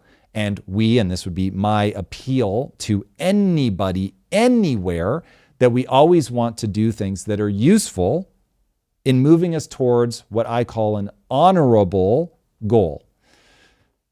If we can get people behind that, then hey, the show will be useful. If we can't, then it will be more... It'll be entertainment, but I really want it to be more than that. Crazy Sid in the chat. Who is Antifa? Who is the leader? What makes someone Antifa? How do you sign up? Slippery slope. Okay, so there actually is an answer to that. Antifa, at least I did call it the opening 10% of what I would do when I'm really trying to research something. But I did start going down that path with Antifa. They don't have a centralized leader. I would imagine that's intentional, that they are decentralized, but they do have identifiable zones of ideology. The most obvious is in the name. They name themselves after ideology. They are anti-fascist. Now, it will, I'm sure, get weird at the individual level in terms of how each individual defines fascism. But yeah, there are people who self-identify as Antifa. So again, it's decentralized. There isn't one organization that you're going to be able to go after. But if somebody says that they are proudly part of Antifa, not just anti-fascist, then it's like, okay, are they a part of a clique? Or I don't want to use I don't want to use inflammatory language, but like, are they a part of a clique or a group that is, again, not speaking on behalf of the national Antifa movement because it is decentralized, but there will be some ideology that people are putting out into the public square. And so you can certainly look at it at the individual level. You might be able to look at it if there are these subgroups that do meet up, that do get together online or in person. But ultimately, you prosecute an individual. So it needs to be, what did that individual do? Was it actually worthy of prosecution? Or are you just trying to use the label as a way to get something that would otherwise be a misdemeanor and turn it into a felony? That's what we have to look out for. It's not that there aren't any identifying characteristics. I think that would be a little bit absurd, but we do have to watch out very aggressively for, this normally wouldn't be prosecuted at all, or would be prosecuted as a misdemeanor. But now that these guys are designated as a terrorist group, we can spy on them, violate their rights, and arrest them for things that we otherwise wouldn't arrest them for. That's what we have to watch out for. Reptoid in the chat. Sorry, Tom, but as a GNC person, I don't see... GNC? I thought you would know that because he said it confidently. What's a GNC person? I don't know. GNC, with my background, I think of them as... Gender neutral? Gender non-conforming. Got it. We got it. Gender non-conforming. Sorry, Tom, but as a gender non-conforming person, I don't see unity as a suicide pact. There are a not insignificant number of people that want to make us second-class citizens. I can't stand with people who hate my existence. But wait, is he talking about Antifa? Or she? Sorry, Reptoid. They. I can't tell what they are referring to. I guess it's the rhetoric that certain Antifa being if we're calling anti-fascist this one group as like outskirts, let's say that there are other factions in the country, and there are certain people on the right who want to attack Antifa, but they also want to attack gender GNC people and these other factions as well. Why? So okay, fair. Yeah. So Reptoid, if you can give us a little bit more color, I'll answer based on Drew's framing, but I want to make sure that I understand what you're saying. So I certainly understand anybody that doesn't feel good about a group that hates them. That makes all the sense. It went back to what you were saying earlier about there's no way he's cooling down the temperature because... Trump is constitutionally incapable of that. You never turn to him for that. He will not be able to deliver it. And it will only drive you crazy to hope for that, expect that. He's not going to be able to do it. But specifically to Reptoid. So yes, I get it. Anybody that hates you, that's deeply problematic. I understand that. The more you can eject out of that, and the more that you can look objectively at each individual person and take them as they are and what they're actually doing, the better.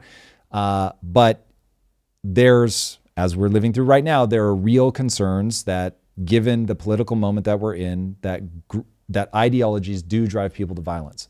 So I totally get that. So if you're saying that you have fears about that, totally get it. I don't want to see anybody living in fear of that. Now, in the context of what we're saying, though, I can't quite map it. So I don't know if there's something I'm missing, and I don't know if Reptoid's given any more clarity. How do we have unity in America, bringing people together, where there are people on certain sides that hate their existence? Okay, there's a very simple answer to that, but it's going to be very difficult to achieve. At the cultural level, we have to start making it desirable to compromise, to find our way to say, I was wronged by that person, but I am going to turn the other cheek. And even though I have been aggrieved, I still want to extend an olive branch. I want to outreach. I want to bring these people together. if you look at the civil rights movement, or if you look at what Gandhi did in India, it was specifically, you're going to have to let the dogs bite you. You're going to have to let them strike you. And only then will you be able to get the moral high ground, because you didn't fight back. And so it's very strategic. People aren't doing this as a fool. They understand this is exactly how you get the leverage that you need to have the seat at the table. This is why Nelson Mandela didn't want the youth movement to become violent, even though he was in prison, even though they were being treated despicably. He understood that to get the moral high ground, to have that seat at the table, to be able to gain the leverage, to get what they actually wanted, that they had to do that. And so coming to the center doesn't need to be a play of weakness. It needs to be the ultimate shrewd move. It needs to be the ultimate, I'll just fully confess, when I think about, so I'm making a video game, it's largely aimed at young people, not exclusively, but that's really who I want to impact. And the core ideas that I'm trying to get across are the only belief that matters. So if you put time and attention into getting better at something, you can get better, which is, to me, a divine statement. I don't believe in God, but it's there's that hole inside everyone that clamors for the divinity. And I think arguably the single most important value that Western civilization is advantaged by is the divinity of the individual. And so simple things like that, like getting people to understand that attacking somebody is just nonsensical because it violates their divinity. I'm using an easy word. People are going to get very confused about how I actually see the world. I'm using a word that I think people will get what I'm saying. I don't want to see people develop a value system where you have the impulse to violate the divinity of that individual, even if you think that person's out of their mind. Violence can't be tolerated. And so you've got to have a very swift law and order response, for sure. We have to build walls around civilized society, and we have to throw out those that cannot behave inside of a civil society. But we want to make those ideas cool. We want to show people as an act of strategic maneuvering that there are people in the center, that being in the center is awesome, that we should aim to be in the center. We should show over and over and over that from a first principles perspective, that going to the middle is exactly how you get to an honorable goal, that working with people that you disagree with is useful, that over-indexing, believing that you're right about everything is a fool's errand, that understanding that your values aren't objectively right, they're just yours. Now, first principles can get us a little bit closer to objectively right, but even what's a desirable outcome is a question of values and is therefore interpretation. So we have to be careful about all that. I wish I could yell this comment loud. I wish I can emphasize it as much as I can. Kat Kahibi said, they are propagating us against each other because they are scared we will go after them for income inequality and corruption. They don't want Nepal. And I feel like in this moment, Nepal came and immediately we've been arguing with each other since, and we haven't spent the necessary time needed to really break down what happened in Nepal. So I'm with you, Kat. I think it's a conspiracy. They all want to take us out. Everybody wants to label me an is or put me in a direction. I'm on this direction, or I'm on this hand, or I'm on that hand, when really it should be us against the man. The man is winning right now. CIA is undefeated right now. That's it. That's my soapbox. There it is. Not bad. Okay, so on that, there's a couple issues in there. So Nepal, so it is very convenient that we are at each other's throat, but it's so bad for America that that's not the intention, because that is weakening us on an international stage.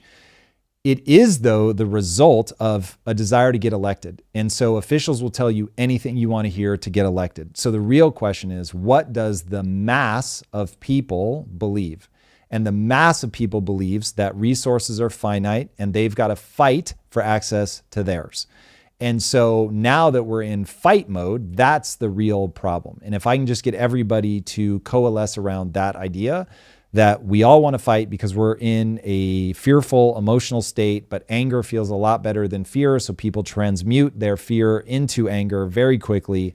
and they go on the attack. We go onto teams because all of these ideas are very difficult, and trying to parse through them all in real time is extremely difficult, very intellectually costly. And so it's just much easier to be like, what does my side say? And then I'm just going to parrot those beliefs, even when they're nonsensical. And so that then starts creating this division. Then you accelerate that with the things that you're talking about. The oligarchs having an agenda, working through NGOs to actually enact that agenda, both internally and externally, money in politics, creating a huge deranging factor. The wealthy all believing that I can eject out of this before it becomes a physical danger for me, and then leaving behind the carnage of all the people that are caught up in the fear, anger cycle and voting for people that will slap around the other side. That really is what a populist moment is. That's what I'm saying. Donald Trump getting elected in this moment was inevitably going to slap people around.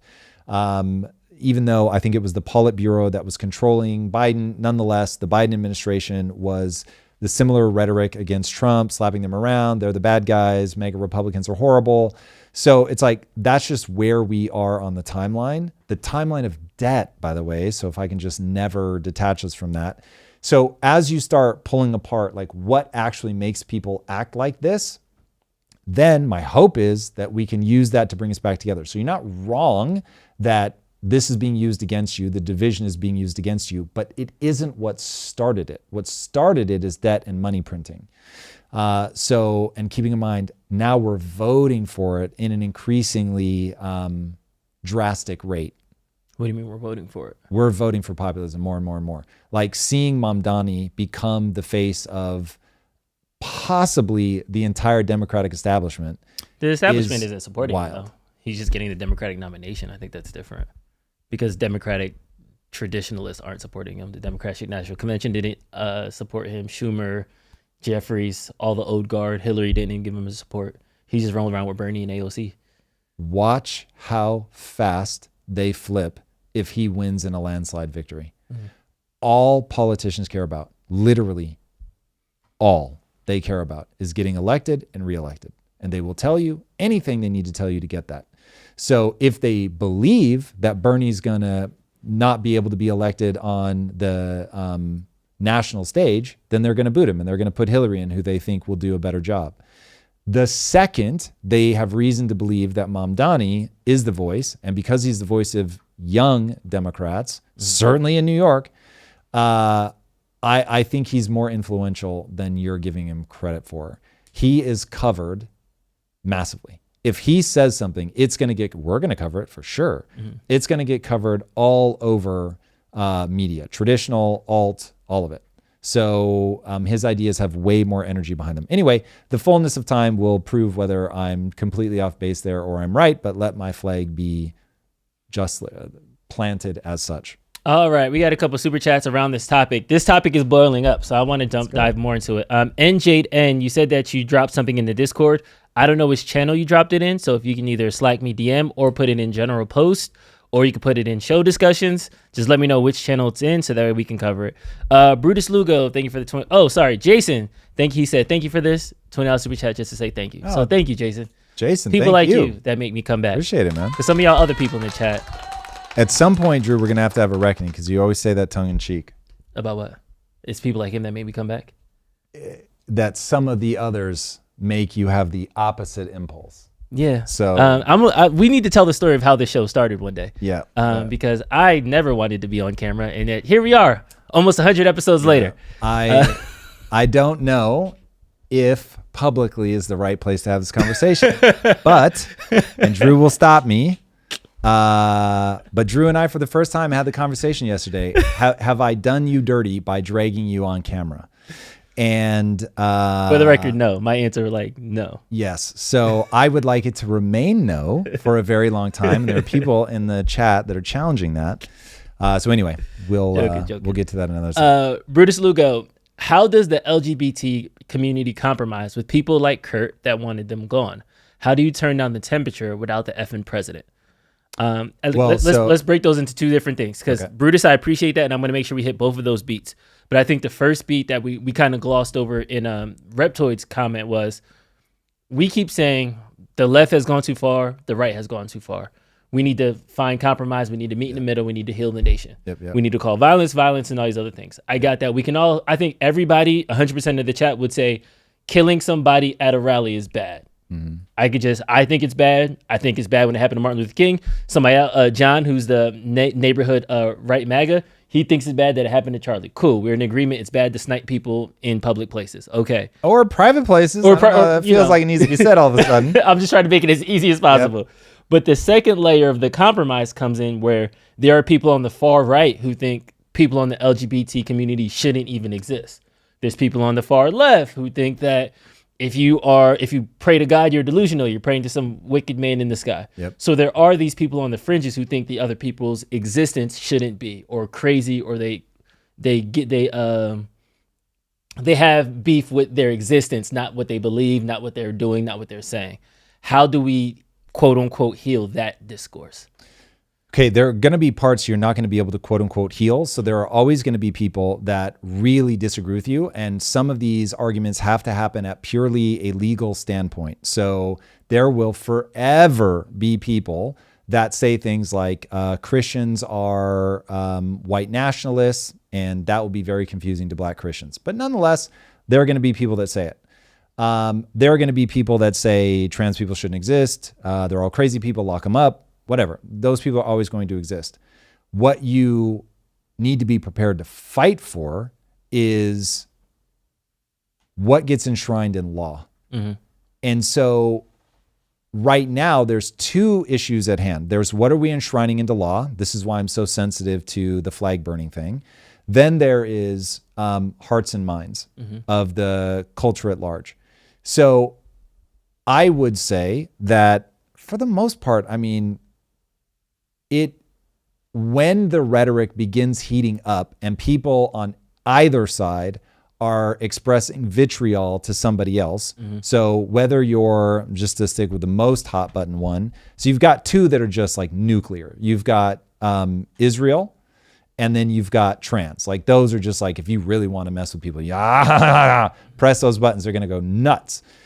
So sticking with those. If you have somebody that's like trans people shouldn't exist, okay, obviously that is going to cause people who are trans or who are just very supportive of the community, they're going to feel the need to fight back. And what I'm saying is you never heal that, or let me say it in a positive fashion. The way to heal that as much as you can is to be able to stand in that fire, have people say those things to you, see the humanity in that person, not take the bait and be like, well, you shouldn't exist. You want to say, I mean, your ideal is to find a very skilled orator who can dismantle that. This is part of the tragedy of losing Charlie, was that he was very good at like walking people through. And I've now seen clips of him dismantling white nationalists. I've seen clips of him arguing on behalf of the gay community.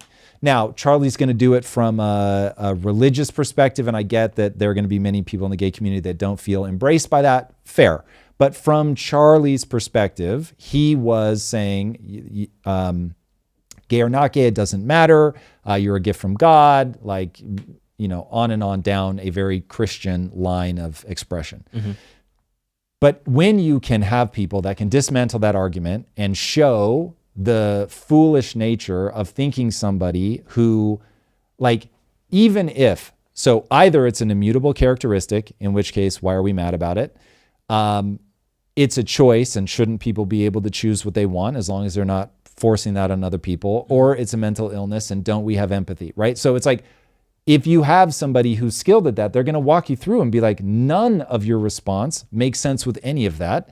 The only way for me to map your thinking is just hatred.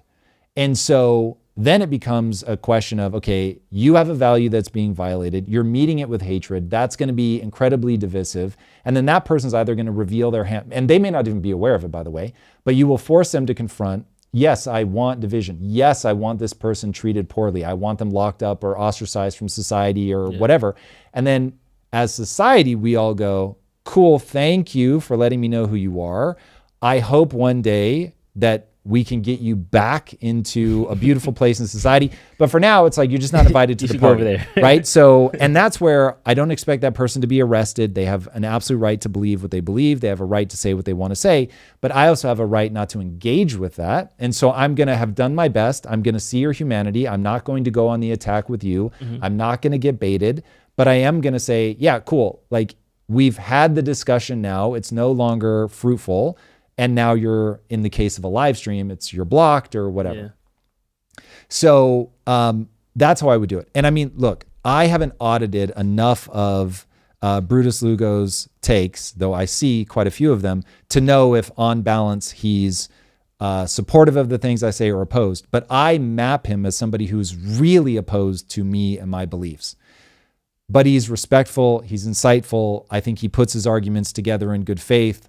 And so I actually, when I see Brutus come across the feed, I have a warm feeling, even though he's not supportive of my ideas. So it's like, to me, that's the goal. The goal is that Brutus shows up when we go live, maybe not all the time, but he's here a lot. And he's, I think, arguing good faith. People can tell me if they see things that I don't, but that's the mental map that I have of Brutus. And so if people can find that where you're going to ignore, without needing to rant or freak out, the people that are not good faith, that are not moving things forward, that are not able to enact a value set that's, I'll call, pro-humanity. And at the same time, you make room for people that see the world differently than you.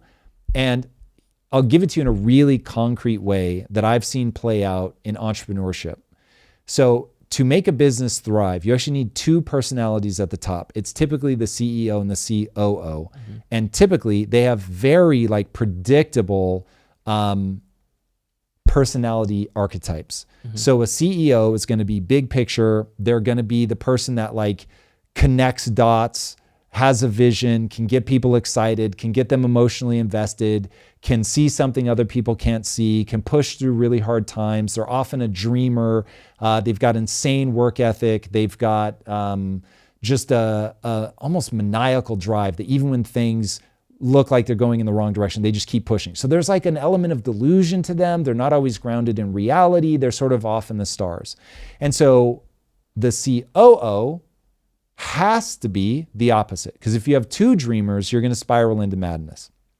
So the COO needs to be somebody who's very logistically minded, is looking at how are we actually going to execute on this?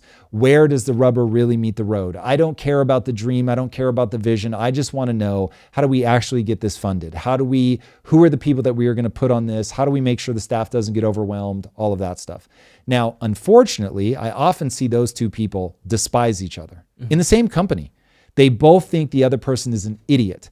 And they will, as I have at times in my life been the mediator between these two personality types, the thing I'm always trying to remind them of is together you guys are better. So this is like a kite and a string. If you just have a kite, it flies off, the wind takes it wherever the hell it wants. If you just have a string, the string lays on the ground and goes nowhere. If you have the kite and the string, the dreamer pulls you up into the sky, and then the grounded executor keeps you aloft because you don't fly off into madness. And now you can do something very interesting, but it's that dynamic tension between the two.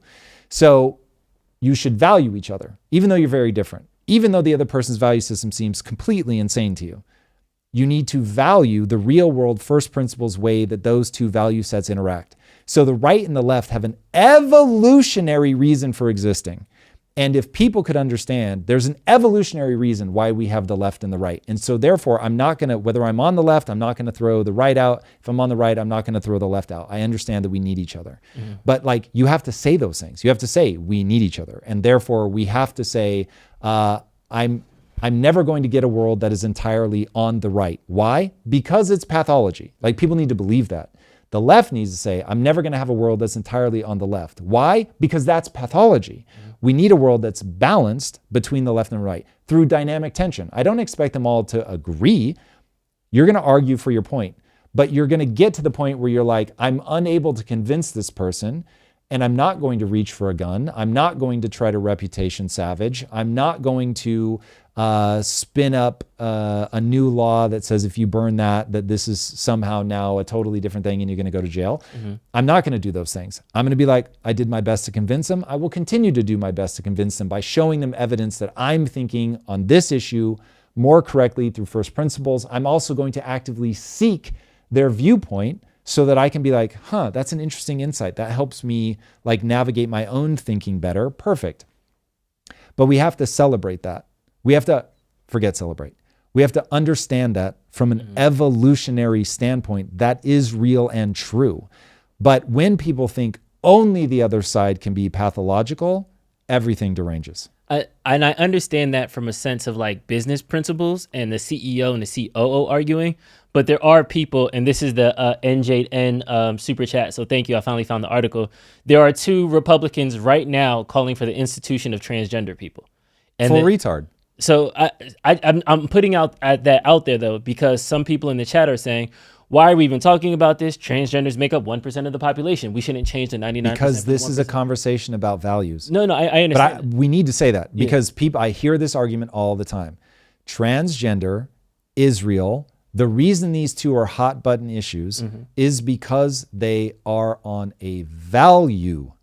And once you understand, you're not arguing about trans, you're arguing about values. So we're going to keep talking about it because it is a value along which people split in some cases radically.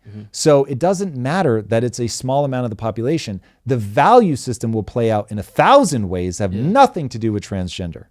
So figure out what is the value system that we're actually arguing about here.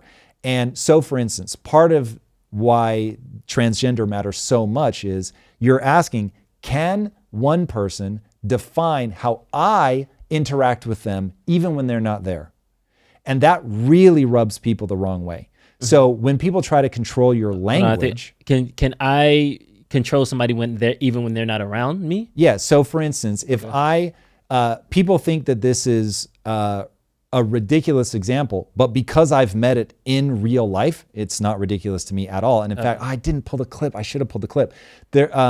So part of it is if somebody says I'm a woman, does that actually make them a woman? Can you force me to see you the way you see you? Because I don't see you like that. Or I don't think of gender as being fluid. Like I don't believe that's how people should. I'm presenting someone else's argument, like a theoretical argument here. I don't believe in this theoretical argument that somebody should be able to say that they're a different gender than what they were born. Now, I'm aware, I, Tom Bilyeu, am speaking for myself, I'm aware that there is in culture now an idea that gender and sex are different. But there are people who reject that idea.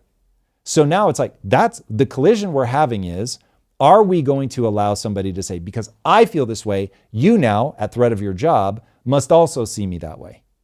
Or do we go, no, that person gets to view the world the way that they want, which is you may present in a feminine fashion, but you're still a man. And therefore, the language that I use, the way that I treat you, all of that, meaning what bathroom and all that, it's all going to stay the same because you don't get to define that. That was defined by nature, God, whatever. So once you understand, oh, that's the argument we're having. We're having that argument. Everything else now cascades off of that, but that's why people can't let it go because it is a thing that influences their sensibilities, their value system of, hold on, nobody gets to tell me how I have to perceive them. That's absurd. Yeah. So you're saying all this, you're saying all these things as you're saying this is the reason why people are having this discourse, not saying this is why it's never correct. It's never going to go away. Okay. Because you're dealing with a value system. And even if it's 0.1% of the population, people are still like, but I really care about that value. I really care about that value. Because I think on the transgender issue, I think it does trip on an evolutionary categorization mechanism that's buried so deeply in our brain. The level of cognitive dissonance that people experience when they encounter that is extreme. And then we can't deny that people got real loud about it, real loud about it. And so then it was like, hold on, you're triggering this thing in my brain that I have a emotional response. It's not even going to be intellectual, very profound emotional response, because if Jordan Peterson is right, the most fundamental categorization mechanism that we have in the brain is male-female. So now you're telling me that thing that it literally is ingrained in my DNA is not real, and good luck. Good luck just that most people are not going to be able to escape the strong emotion that they have to that. Now, if they were never confronted with it, great. But it's so prevalent in public discord that they are confronted with it. If we separated sex and gender, do you think that would help this conversation? No, because there are some people that reject that. That sex, some people don't even reject the separation of sex and gender. They're saying there will be a whole host of things. Some people won't understand what you mean. It won't even make sense to them. Other people will say, I understand what you're saying, but that's ridiculous. It's not real. And then other people will be like, cool, I'm willing to give you that. Gender, sex are different. It's all spectrum. I can totally buy that. But what I don't buy is that your vision of yourself now gets to invade my space, and I'm going to be made to feel bad. Like, for instance, earlier I said reptoid. I just defaulted to he. Then I was like, oh, actually, sorry, maybe she. And you said, actually, they. Now, that felt fine for me because I want to, like, however they want me to refer to them, I just have no beef with that whatsoever. Happy to do it. But if I make a mistake and then people come after me, now I'm into the whole thing that made me want to buy a flag and burn it, where I'm like, fuck you, absolutely not. You do not, like, I will do my best to be courteous because I love people. But like, don't fucking come at me. Like you have no right in my worldview to be like on fire about it because you're not recognizing this thing that I'm into. Now, I had alluded to something that people think is ridiculous, and I want to finish that point. So I got to know somebody very, very, very well that grew up black, but they were Mexican. I don't know what that means. Yes. So if you want to know what that means, there is a whole thing popping off right now. I don't know the guy's name, Jin something, Ginn. And so white guy, red hair. And he is using the N-word like it is going out of style.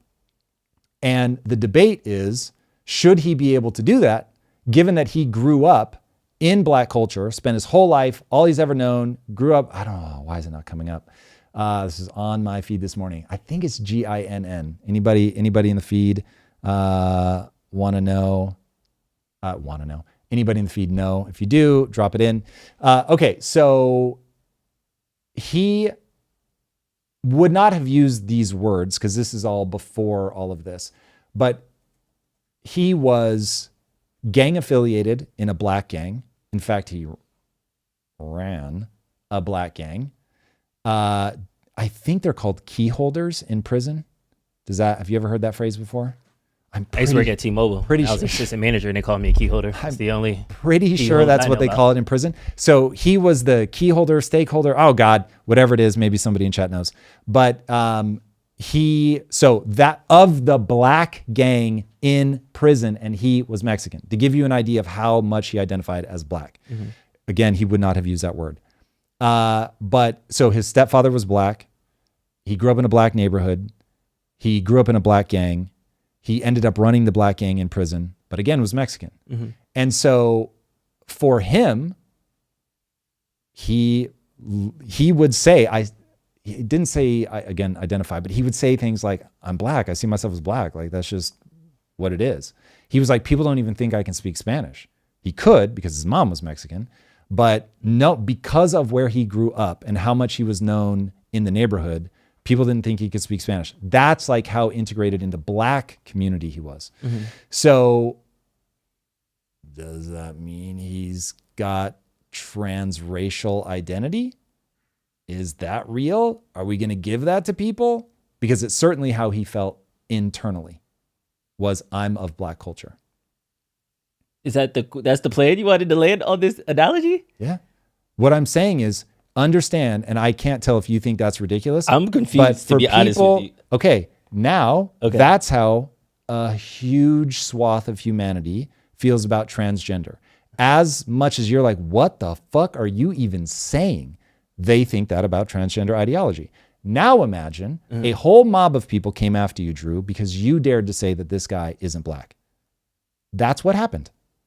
So now it's like, I would understand if you were like, this is nuts. I'm not going to come after you for that. I get it. But at the same time, I know this guy very well. And so I'm like, wow, this is actually really fascinating to me. Now, because of my mental map of what being black is, I don't think of him as black, but thinking of him as somebody who is a product of black culture, yes, that makes sense. Because of the quote unquote price he has paid for that. Like they attempted to kill him. The Hispanics attempted to kill him in prison because he claimed black. Okay, so let me give it back to you to make sure I understand it correctly.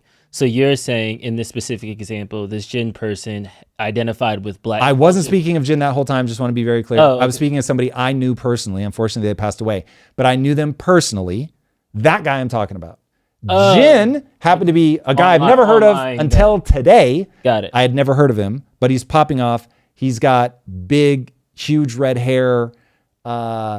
The whitest person you ever meet ever in your life. I'm trying to I want to make sure that doesn't get any context because Chad has the confused face. Him associating with black culture, he then identifies as black.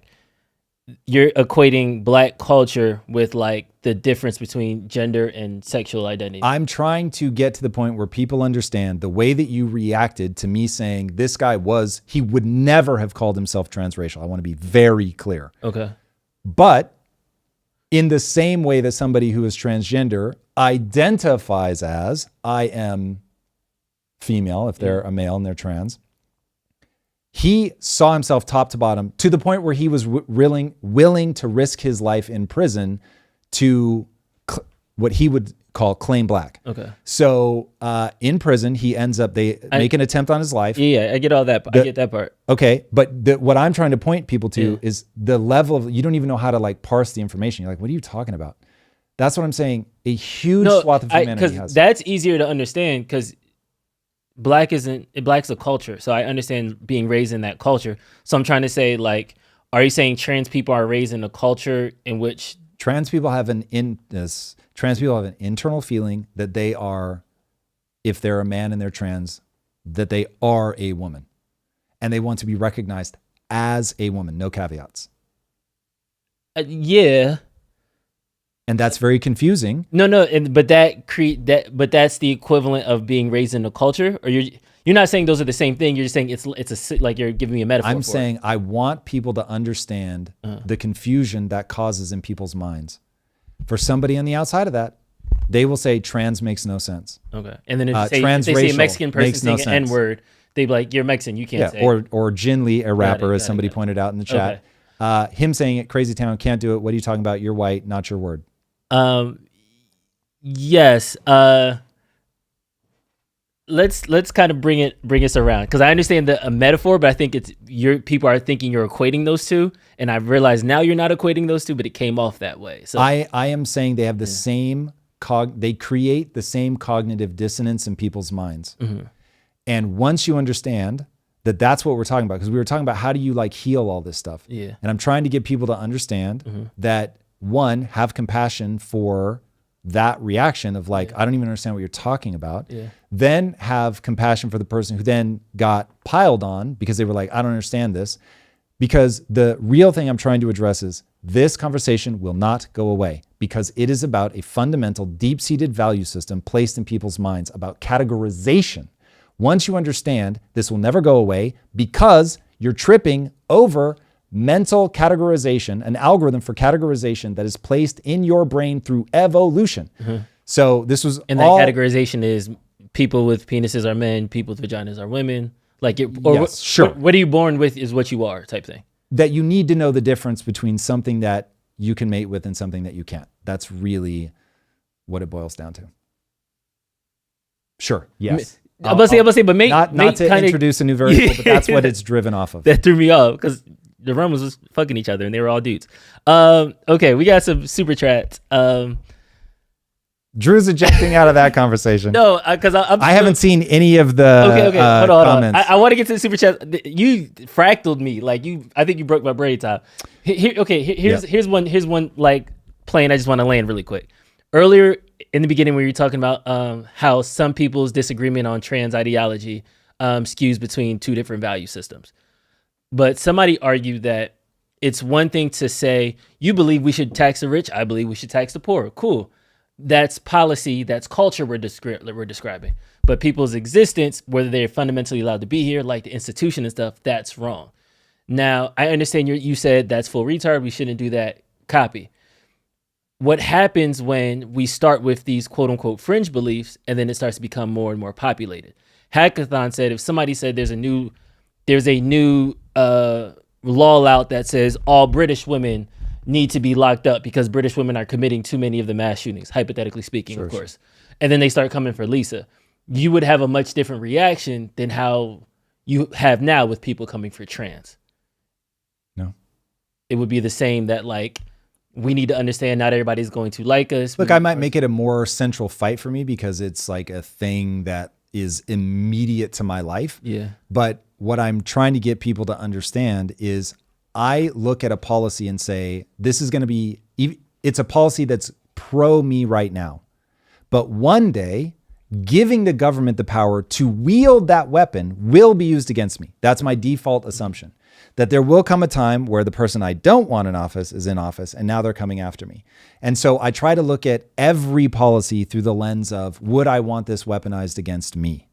So, but this isn't where this conversation started. And so because I like fighting with people in the chat, this isn't proving to be good for our numbers. That's our only problem. There's a lot of fighting about that. Yeah. So people are saying, I'm going to look back on this conversation and I'm going to facepalm. I assure you that is not true.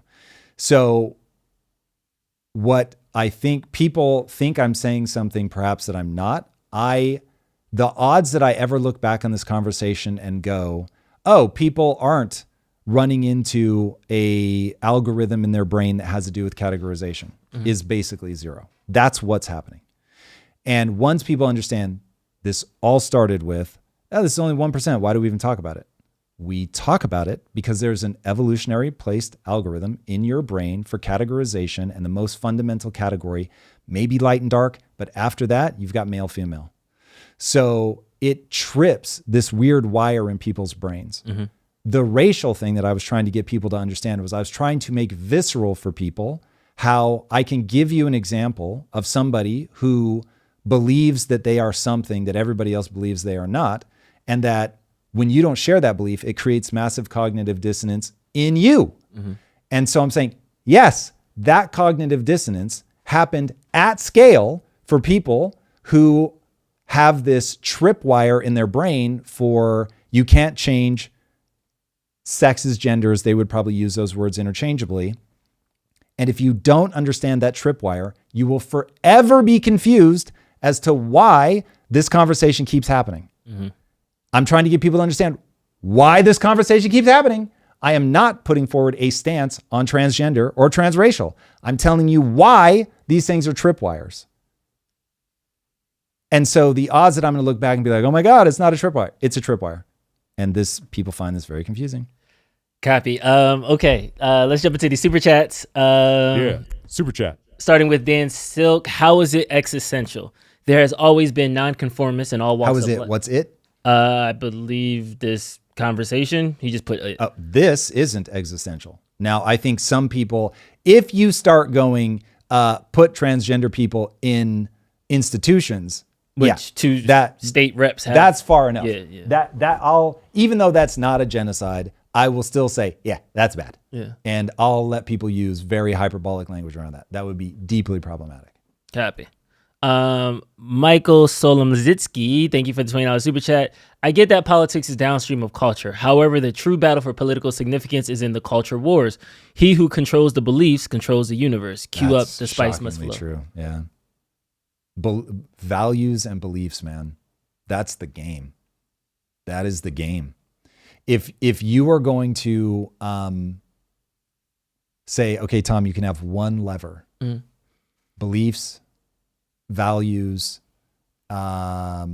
political power, even money printing. What do you want for like to influence people to maximum good? I'd probably go with beliefs. It would be tough between beliefs and values, but if you don't believe that your values are true, you're not going to be quite the warrior that you will be when you really believe something. That's why they talk about true believers. True believers they are a sight to behold. So yeah, beliefs are the game. Ribsy, Tom Bilyeu is as much of a racist, bigoted, homophobe, transphobe as Charlie Kirk was. Discuss. Yeah, it makes me sad that people say that, but I knew as soon as I stepped in front of a camera that I was going to get accusations like that. Since I don't have a single belief that you can judge a person based on their race, that's completely nonsensical. Like racism, we can throw out the window. I don't think somebody is better or worse in any way, shape, or form based on their beliefs. I think you know virtually nothing about a person if you know their race. You know the amount of melanin that they produce. Like that one's absurd. I don't even know what to do with that. Transgender. I don't think you are better or worse for being transgender. So one of my dearest friends in the universe is trans. Still love them. So don't have any beef. Not only do I love them, I don't have any beef. I don't mind. They should live their life, whatever feels true to them. Now, they've always been extremely kind of me when I have accidentally used the wrong pronoun. They've never been weird about that. It's never upset them in any way, shape, or form. So like, I couldn't ask for anything better. Love them. Wonderful person. So I don't know, even as a category, like I get why the issue is triggering for people for the reasons that I just laid out, but I don't make any value judgment on somebody based on whether they're trans or not. What was the other one? I don't know. I feel like that was tongue in cheek, Ribsy, to my Charlie Kirk criticism from last week. There's a whole Discord thread in there. So if you go to the Tom Bilyeu Show Discord live, there's a debates with Drew. Mauricio Dark said, Drew, you were wrong. Charlie Kirk wasn't a racist. I went point by point, video by video, facts, opinions, sources. So if you guys want to have that argument from last week, it's still up there for you guys to go see. We don't need to do that here. Next super chat, Brutus Lugo. Tom, if transrationalism had existed throughout all time and extended the whole globe regardless of culture, then yes, you have a valid point. Transgender has always existed and it shows up in all, if not most cultures in history. Okay. So I'm making a very simple point. Regardless of the presence of trans, there is an algorithm in your brain for categorizing male, female that gets tripped by trans and will make this debate infinitely interesting to people. Now, there's a left-right divide. The left will almost always break towards compassion. So they don't care. You tripped that algorithm in my brain. Oh, this is interesting. You're a different category. That's fascinating. Please don't treat me differently. That makes me feel bad. The person on the left who naturally, like they literally just are wired to over-index on compassion, will want to do that for you. So all throughout human history, I would never be surprised to find a huge swath of people who are like, yeah, no, of course. Like I want to see you the way you want to be seen, and I want to connect with you and love you, and it doesn't matter to me. Would never be surprised to find that throughout history. But I also would be way more shocked if the person was like, oh yeah, obviously you're trans. Aren't we all? That would be far more surprising to me. That's not the way that the brain is wired. So it is a point of interest. I didn't say it is a point of hatred. I said it creates cognitive dissonance. You get somebody's attention. So it's like, oh, okay, cool. Then for somebody who's deeply compassionate, you say, hey, this is how I'd like to be treated. That person's be like, yeah, I'm totally here for it. All throughout human history. So I'm not sure what that argument is. I think the argument is coming from like, we're acting like the she is new from 2020 and on. Yeah. When are motherfuckers listening or not? What I am saying. No, because you say I feel like I've made this point over and over and over. No, because but you're saying there's this evolutionary trigger that's like he or she. Yes. But there's always been people that are in the outskirts. Correct. Since the beginning of that. So And what else have I said? That because it triggers it we would always have this conversation. But it used to trigger and we didn't have this conversation. Says who, motherfucker? No one has ever said, oh, by the way, we never talk about that. Like, even if you go, like, if we're saying, hey, look, there are cultures that have this third gender, they still gave them a fucking category. What I'm saying is you have a thing in your brain that says, what are you? I need to put you in a box. And the person says, male, female, boom, easy peasy. That's so ingrained. There are some cultures that have like taken it up a notch and gone, we have an officially recognized third category. What I'm saying is there's never a time where nobody cares. I'm not saying they have always hated it. I'm sure there are cultures that have hated it. I'm sure there are cultures that were completely embracing of it. I'm saying people notice and they care. That's it. So again, caring doesn't mean hate. Caring means you notice, you know that this thing is a different category. So I hope we have put that to bed, but I doubt that we have. But that is the sum total of the argument that I'm making. If you want to know why this always comes up because we have algorithms in our brain that say, hey, things are meant to fall into these categories. Just like I care about the optical illusion of I see the gold dress and other people see a blue dress and I literally can't wrap my head around it. I'm not mad at people who see a blue dress. It's just intriguing. So yeah, I'm happy to take more specific questions on that, but I don't want to go on a just generalized tirade again. I feel I have explained you don't want to go on another tirade? This over and over, but Dennis LaFave said, dude, you look tired, man. Here's the bad news, boys and girls. There are always going to be comments about my looks. I have come to peace with that as somebody who, since the time I was a small child, people made fun of my ears. So yeah, there are going to be times I'm sure I look tired or sick. People often are worried about my health in my YouTube comments. Sorry, it's just my face. I don't know what to do. There it is. Plus I did my hair slightly differently today. So maybe that also makes it feel less tired or more tired. Don't know. Okay, I think I got through. We got one more super chat. Thank you, Ian. Sequoia Hall said the categorization is us versus then family, then we get to the other stuff, including gender, in my humble opinion. Yeah, I doubt that us versus them is the most primary, but it certainly is in there. And look, if evidence came out and it was the most fundamental was us versus them, I wouldn't be like, oh my God, there's no way this data's wrong. So it could be. I don't have a strong feeling. I have a gut instinct, but it is only that. Yeah.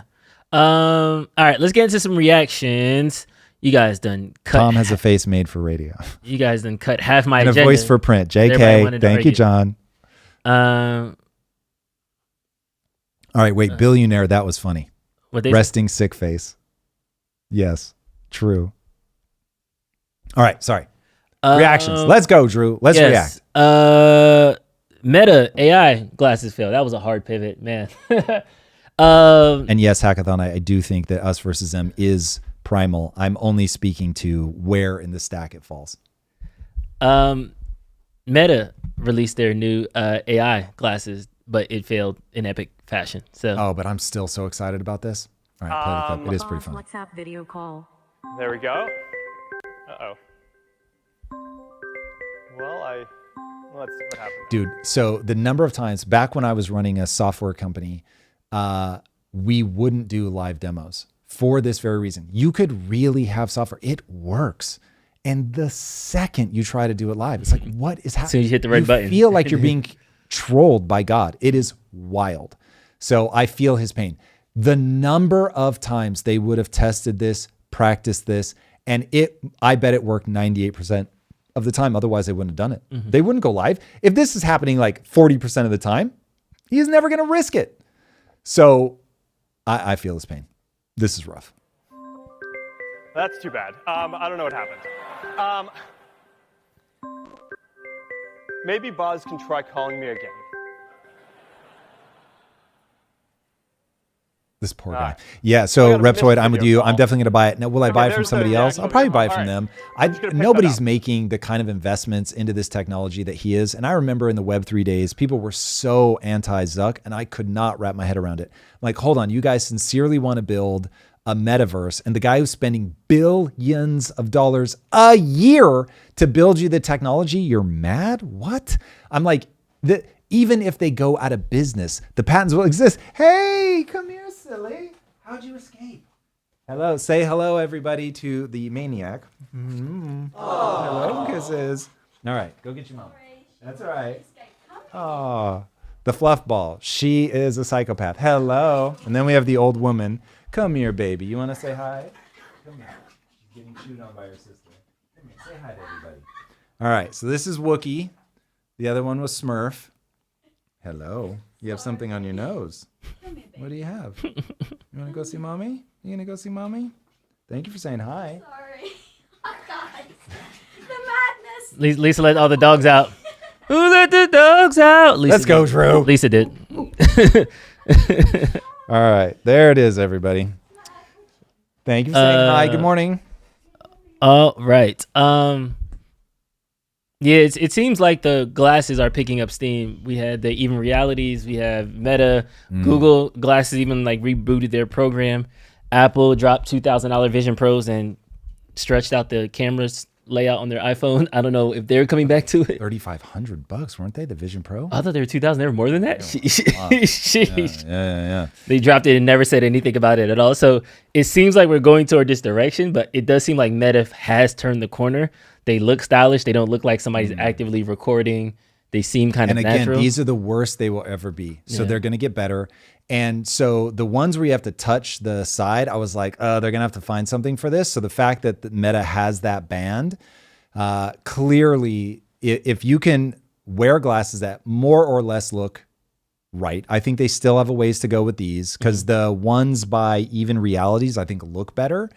But you have to touch it to navigate. So the fact that Meta's got that going, I think is really interesting. The second these are available, I'm going to buy a pair for sure. Are we not like worried about like intrusiveness, recording people? It's interesting. I mean, yes, like you definitely, I think at this point, when you go out in public, you should just assume that you're being filmed. That part I don't love, I'll be honest. Yeah. But am I willing to make that trade-off for being able to get the things that you get with an AI overlay? 1,000%. If I'm honest, and look, it's going to happen to anybody with even, if you can get somebody to watch a video because something bad happened to you, the bad thing that happens to you publicly will be recorded and uploaded. So just brace yourself for that. But I'm okay with that trade-off because the AI overlays they're going to get incredible. And if you're like me and you just want quick information about something, or like when I was in Pompeii, they give you these AR glasses and you can see the ruins, and then the AR glasses show you what it would have looked like at the time. Yeah. Oh my God, that was so cool. Yeah. And so things like that, those are like the really dumb, obvious things, but like what's going to be the Uber of AR, where somebody goes, oh, wait a second. Now that we all have AI on our faces and the ability to augment reality, like we can do this thing that just completely transforms human interactions, life, whatever. It's going to be incredible. I am so pro technology. I get if people think on this stuff, I'm just completely unhinged, but yeah, I think it's absolutely incredible. And then this is another reaction. We have robots of the future. This was so creepy to me. That's horrifying. But you got to put skin. Gaze interactions between people and an animatronic character. Our architecture implements. Dude, that looks so evil. Like that's wow. No, I don't want you in my house. That I don't want you in my house. No way. I don't care if you can do dishes real fast. You gotta have skin. You gotta have skin. Plus, I want my robots to look like robots. I don't want my robots to look that human. There's something very creepy. I think it will trigger way too many parasocial relationships where it exacerbates that like sex doll effect, where it's like you've already got Schwarzenegger sleeping with his nanny, Jude Law sleeping with his nanny. It's like, bro, now it's just the sex we don't bot. need, delete like, your memory. We don't need that. We don't need that. People, they just end up getting into relationships, especially because the AI will glaze you. And so it's like the odds that people really start having weird relationships with them, I think massively go up. So I'll take mine looking very artificial, pleasant to look at, but not something that triggers any sexual impulse whatsoever. Yeah, I would much prefer that. No one worth mentioning said they should have made the eyes glow red. Just lean all the way into it. Yeah, right. That thing did look 10x creepy. That was pretty horrifying. Okay. Terminator 1.0. Yes, precisely. And again, oh God, I know which one you're about to play. Yes. Here we go. Get ready, everybody. Strap in. It about to get wild here. Speaking of transracial. Yeah, no context. Let's just jump Here we into go. No context This is why needed. the criticism doesn't matter to us when you call us Nazis, Nazi this, Nazi that. You know, I'm beginning to think they don't like us. You know what? I've said this before. We need to learn from the blacks.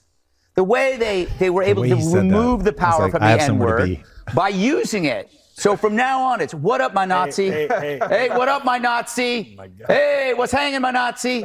Nazi, please. Thank God you did a hard eye there. This is why. Nazi, please. Yeah. Oh God. I think they're missing the point. I had to walk away from this one. I was just like, okay, I don't know what to do with this. Yeah. No comment. I mean, Drew, listen, it's funny in a train wrecky way. Yes, this is America. This is America today. You will never see me saying in a non-trolly way, "What up, my Nazi?" So yeah, look, the whole Nazi thing is dumb. This is dumb. People really want to play with that fire for a reason that I don't understand.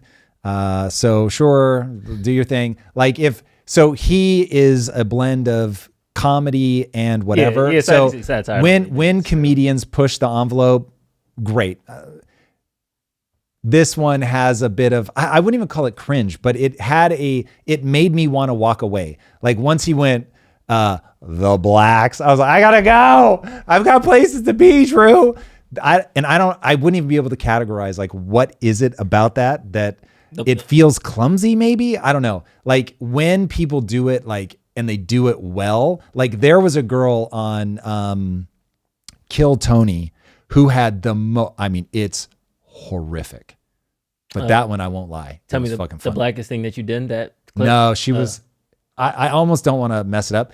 Do a search for Kill Tony, white girl, racist twist, maybe. It's definitely the twist part is, and this was like hilarious and completely inappropriate. Definitely not that. Definitely not that. What? It's just all the black murder. Oh, because kill. Maybe just try Tony. Yeah. You have to put twist. If you don't put twist. Oh.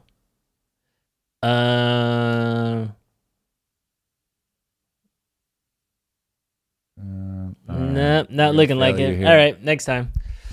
Yeah, that was funny. As Cat went. What's your take?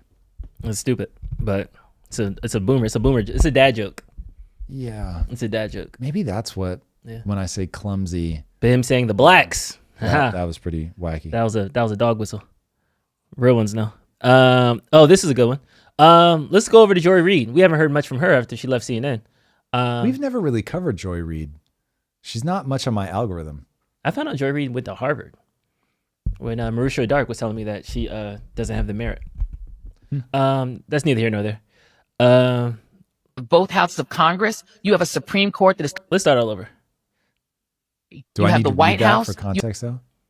This is a dude. I'm just gonna let Joy Reid do her thing. MAGA, why y'all still so mad? Okay. You have both houses of Congress. You have a Supreme Court that is completely obedient to your president. They're willing to give him unlimited power. They're willing to say that he can take SEAL Team 6 and kill anybody he wants. They were willing to affirm that. They're willing to say that ICE can racially profile anybody they want.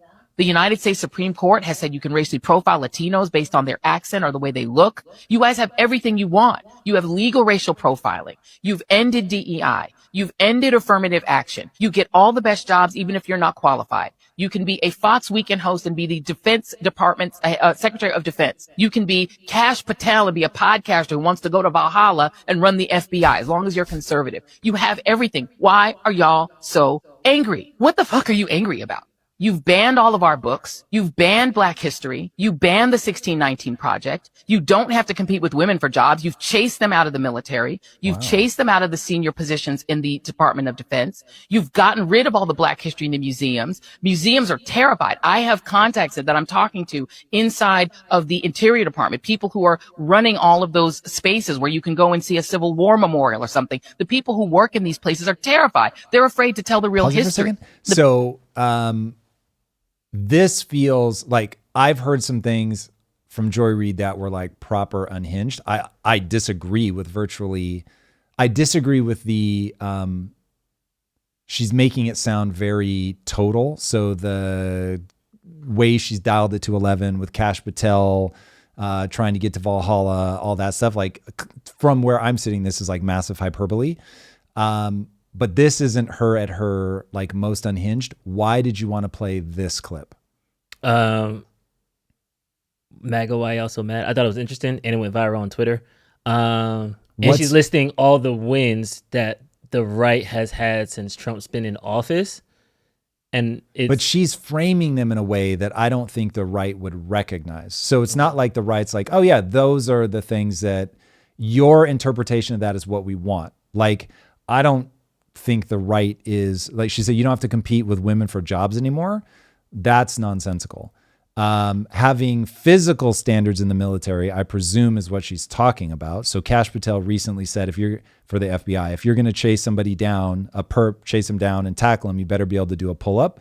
So like that kind of stuff makes sense to me. No, but like Pete had said, changed all the requirements to enter the military. Trans people were kicked out of the military. Like gay people were kicked out of the military. So there's gay people kicked out of the military? We sure about that? I thought that was part of the I know trans were. We should look that up and figure out what that is. But so anyway, going back to the Joy Reid of it all. So it's like, because I think it's inevitable, people are going to have opinions different than mine. I think it's desirable, though I'm not going to bat for these opinions, but I think it's desirable for people to have opinions different than mine.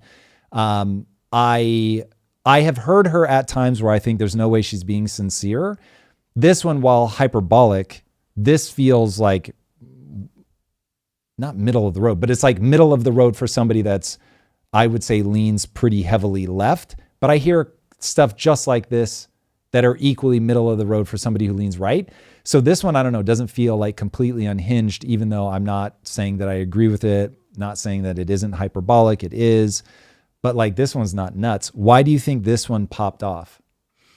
What did it for me was the Kash Patel of it all, because everybody's saying FBI is going off the hinges. Why is the FBI doing like bad? It's being run by a podcaster. So I thought that was just hilarious. Because you see him as a podcaster as well, or because you know that that's blatantly false? That Kash Patel was a podcaster? Yes. I'm trying to figure out if you're on Joy's team or if you think she's being ridiculous. I'm not on anybody's team. In this, if you found this hilarious because she's so right about Kash or because she's so wrong about Kash? I think she went through a list of everything that Trump has accomplished and then says, MAGA, why are you so mad? So when Trump was campaigning in last November, he listed all the things he was going to do. He accomplished all those things.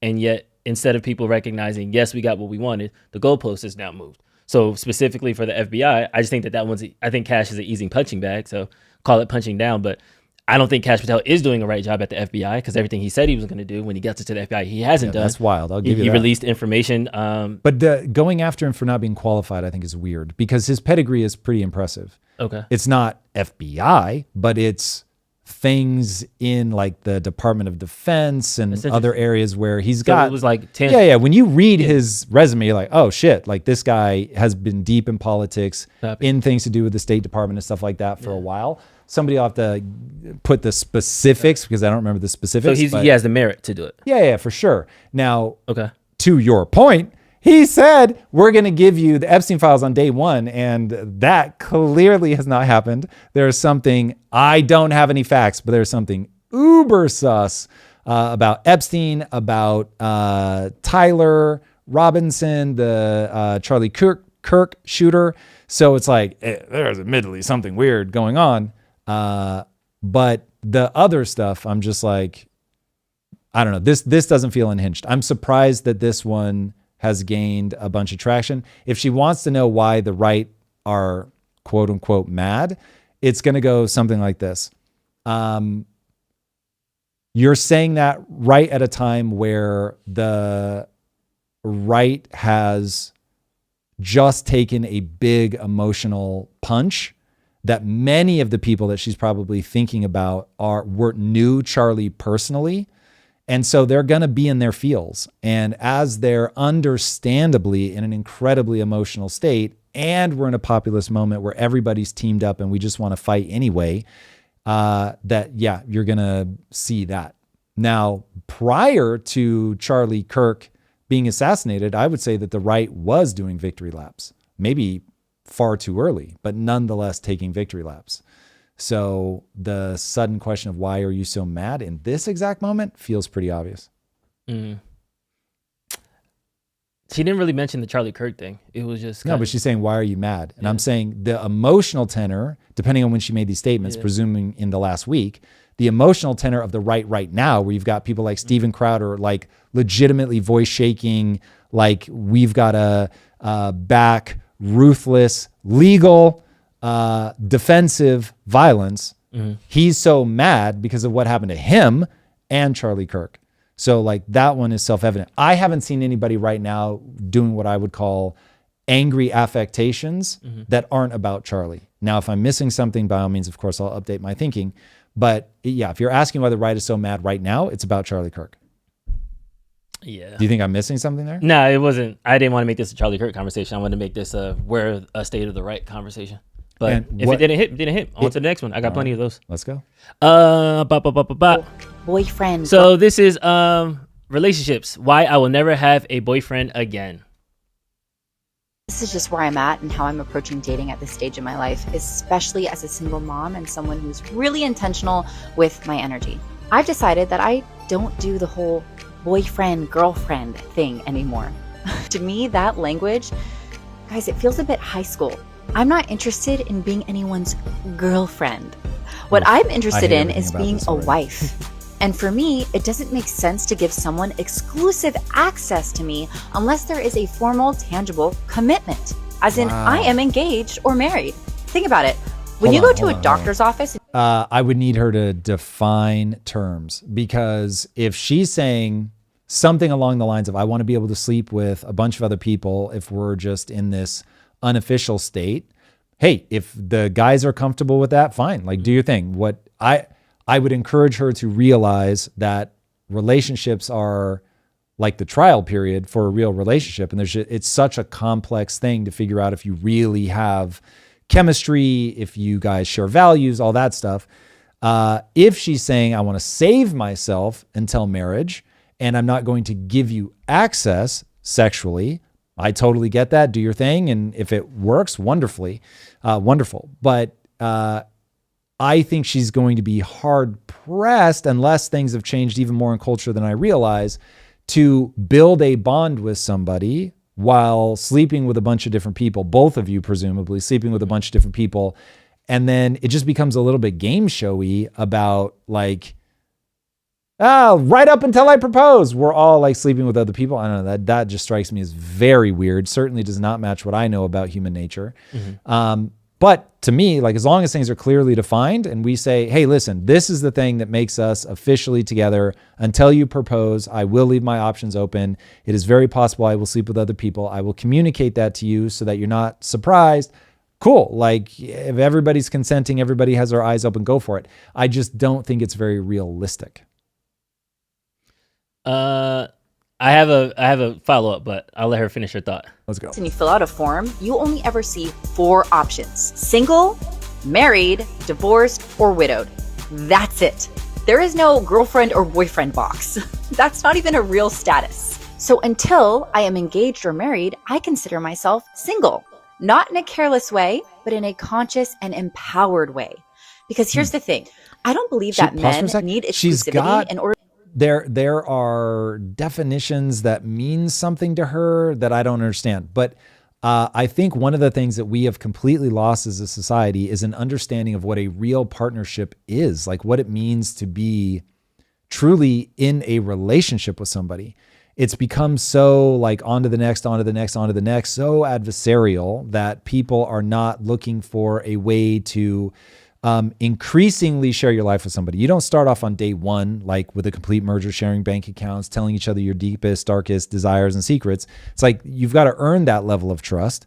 But if you want it to work, I think, want to say, okay, listen, this is sort of a light touch commitment here in the beginning, but I'm not seeing anybody other than you, whatever that line is for people. So for me, that was always sex. If I have sex with you now, like, unless I say otherwise, like I'm not having sex with anybody else. And now it's, okay, moving forward, I want to see if there's a future. I'm not talking about marriage or anything like that. Like, we're exploring this. We're seeing if we enjoy each other. We're seeing if we share values. We're having very deep, very enjoyable conversations as we try to figure each other out.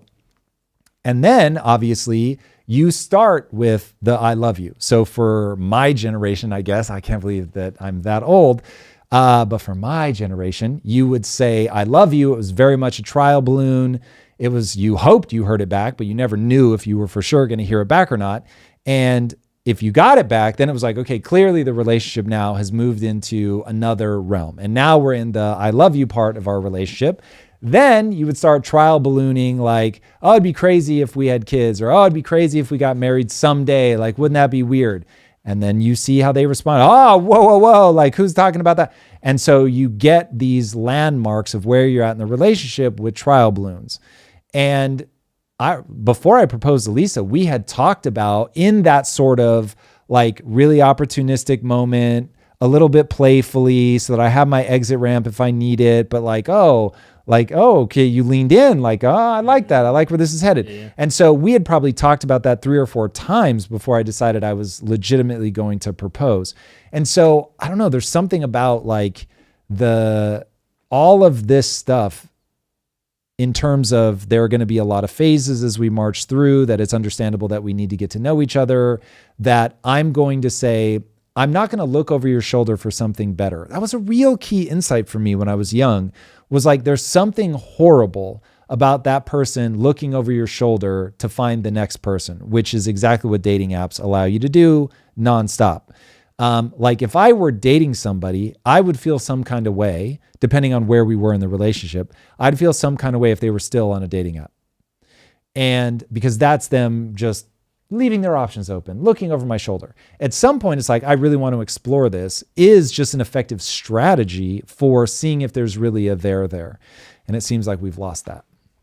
Do you think sex is the line for you? Because I think everybody has to define that for themselves. It was for me. Yeah, because in the response to the video, you were like, wait, she's sleeping with people? But like, if you are with a person and maybe she's going on other dates, but she's not sleeping with anybody until she's married. Yeah, so that then speaks to a much wait longer, a second, hold on. Because that speaks to a much longer timeline. Yeah. And I would not want to go all the way up. I'm not going to propose to you if you're seeing other people. Okay. So this is where everybody's got to lay their chips down and say, hey, obviously she needs to draw her lines wherever she wants to draw her lines. And it will either be an effective way to negotiate a growing relationship with somebody where you would get to the point that they would propose. But I would be asking myself, like, what's the most effective way to stay protected emotionally, not make myself overly vulnerable or getting overly involved with somebody who's not matching me. But at the same time, find that there's depth here enough that I would ever consider proposing. And so just like I would never say I love you on a first date, literally under no circumstances, even if I felt it, I'd be like, nope, hard pass. Like, that's just an unwise strategy.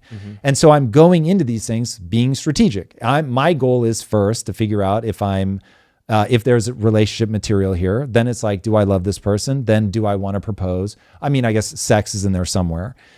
So they need to each define their lines, but they need to be honest about whether those lines are conducive to, in her case, getting married. That's interesting. This just came in through the chat. Thank you, Mr. G. Here is the first Muslim mayor of the Dearborn, Michigan, telling an American citizen he isn't welcome in an American city because he didn't want an American street named after an Arab. That was almost as bad as the blacks, I think, Drew. The blacks? Yeah. Okay, let's play. I haven't heard this, so let's see. This could just be Twitter spin.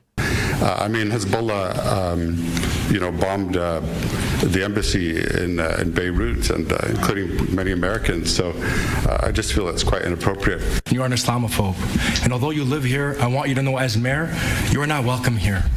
And the day you move out of the city will be the day that I launch a parade celebrating the fact that you moved out of the city, because you are not somebody who believes in coexistence. Wow. Yeah, I mean, look, this is a clip. Everything's out of context. It's entirely possible. In the part that was cut out, this guy went on an absolutely insane Islamophobic tirade that would curl anybody's hair. So let's not rule that out. Now, at the same time, when you hear an elected official treating their constituents with disdain, you're in a bad place. And I think this is where we are culturally. So unfortunately, I think anybody would be a fool to paint this as very simplistic, one-sided. This really is. You're going to be able to find people of all belief systems that are prepared to talk to who they view as their opponent in this manner. I think that it's very stupid. I think that it pushes you into a darker and darker place, a more aggressive place. This guy clearly is in a very aggressive place and feels like he has to fight against everybody. That's just so unwise. Look at history.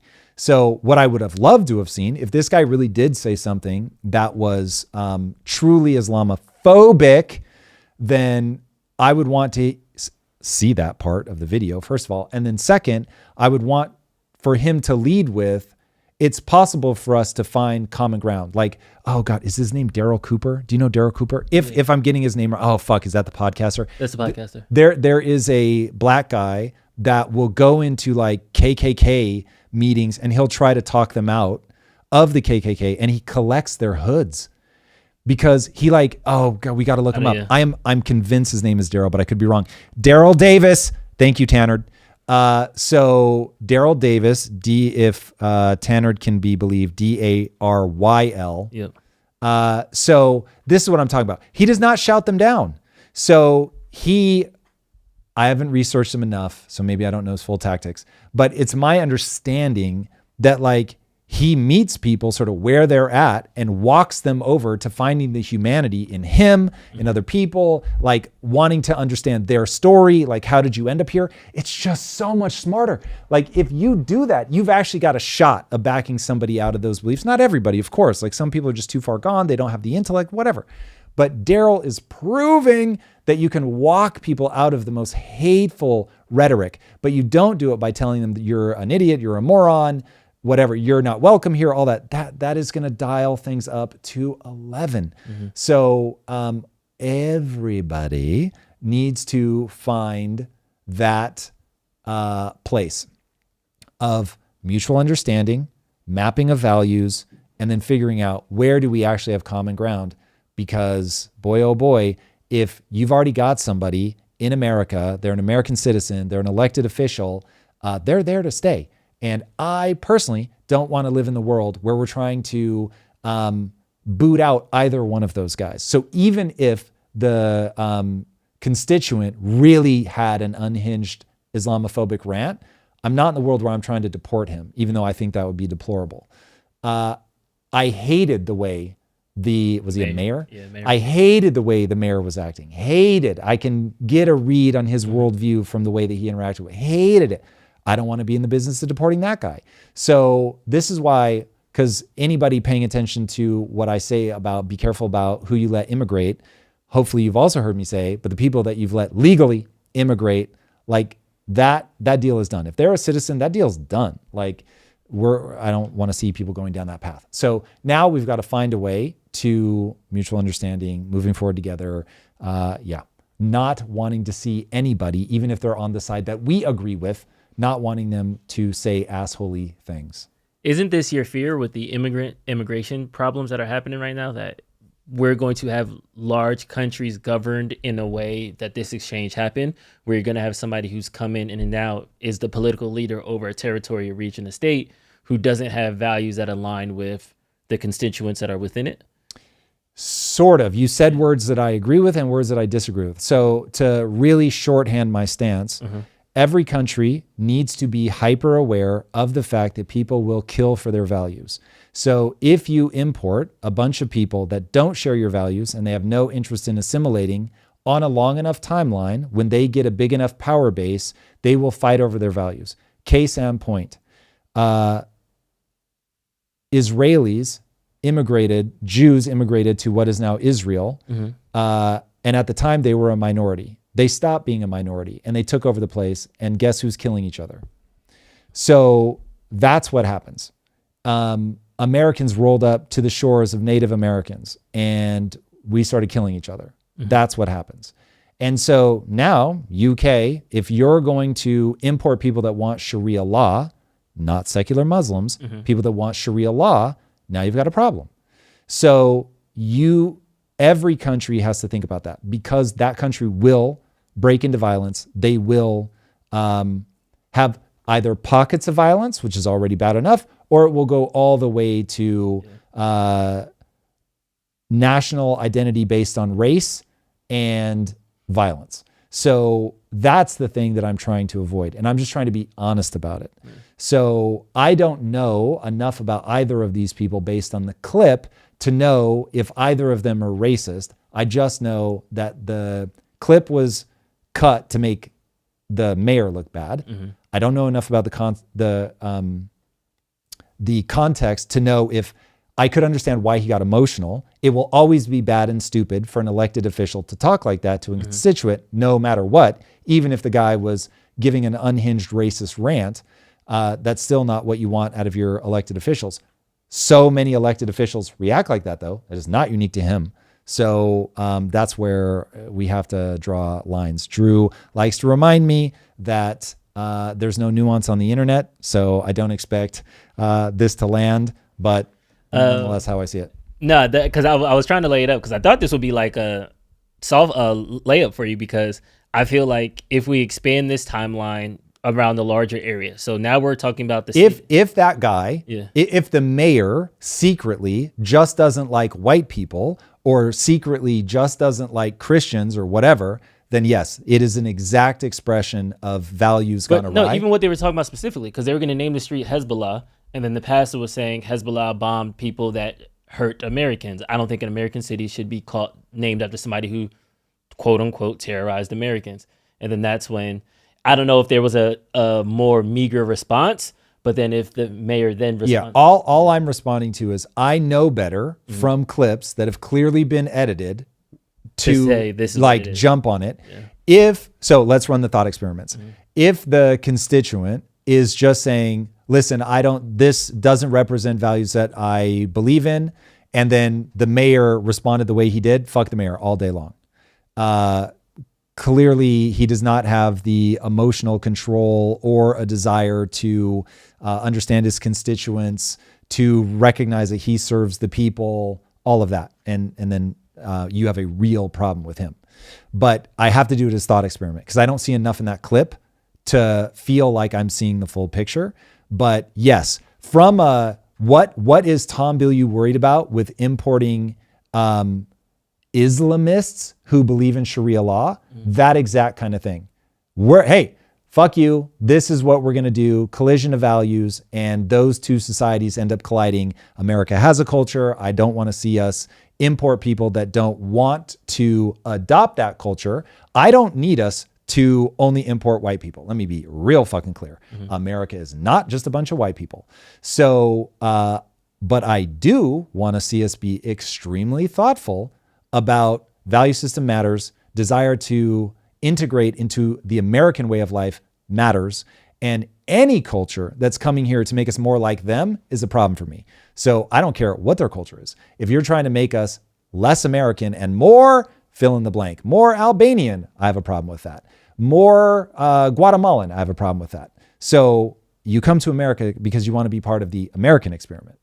You want to be a part of American culture. And if you don't, now I've got beef. Hello world. Tom is conflating colonialism with immigration. Because when he's using, that was back when you said the Jews moved to Israel and then they flipped it. Okay, by a strict definition, yes, I'm sort of conflating them. What I'm trying to get people to understand is what really plays out. So if you look at the timeline of Israel, Jews immigrated legally to the region that we now call Israel and Palestine. Okay? They just immigrated there. Perfectly above board, met all the rules and requirements. Everybody was happy to see them at first. And then they start reaching a certain amount of authority. And then it escalates, and they've got a lot of political power and a lot of economic power, and they can start making the rules. Does anybody disagree with that? If they don't, great. Then we see exactly how that has played out in the fullness of time. If they don't like Americans were settlers, you wouldn't even be able to call them immigrants because there was no country there. But hopefully people understand it's not colonialism yet. But hopefully you see what ends up happening when you have people that have conflicting values and each are fighting over scarce resources with conflicting values. It becomes a problem. Now, if you want to talk about like proper British colonialism, where you're going into India and you are literally just being like, I'll take this bitch now and you're going to follow our rules and we'll just kill as many people as we have to. Sure. That's different because it's pure military force. But you'll notice I didn't use that example. So I'm not quite sure if the argument was lost on people or if they think that the argument is incorrect. I'm happy to hear it, but they still remain, even in the face of that criticism, the bang on examples, in my opinion. And we can go to UK, which is like purely come one, come all. And what's happening? And we just saw somewhere between 1 to 3 million people take to the streets because they are not happy. And that's the first move. There will be more.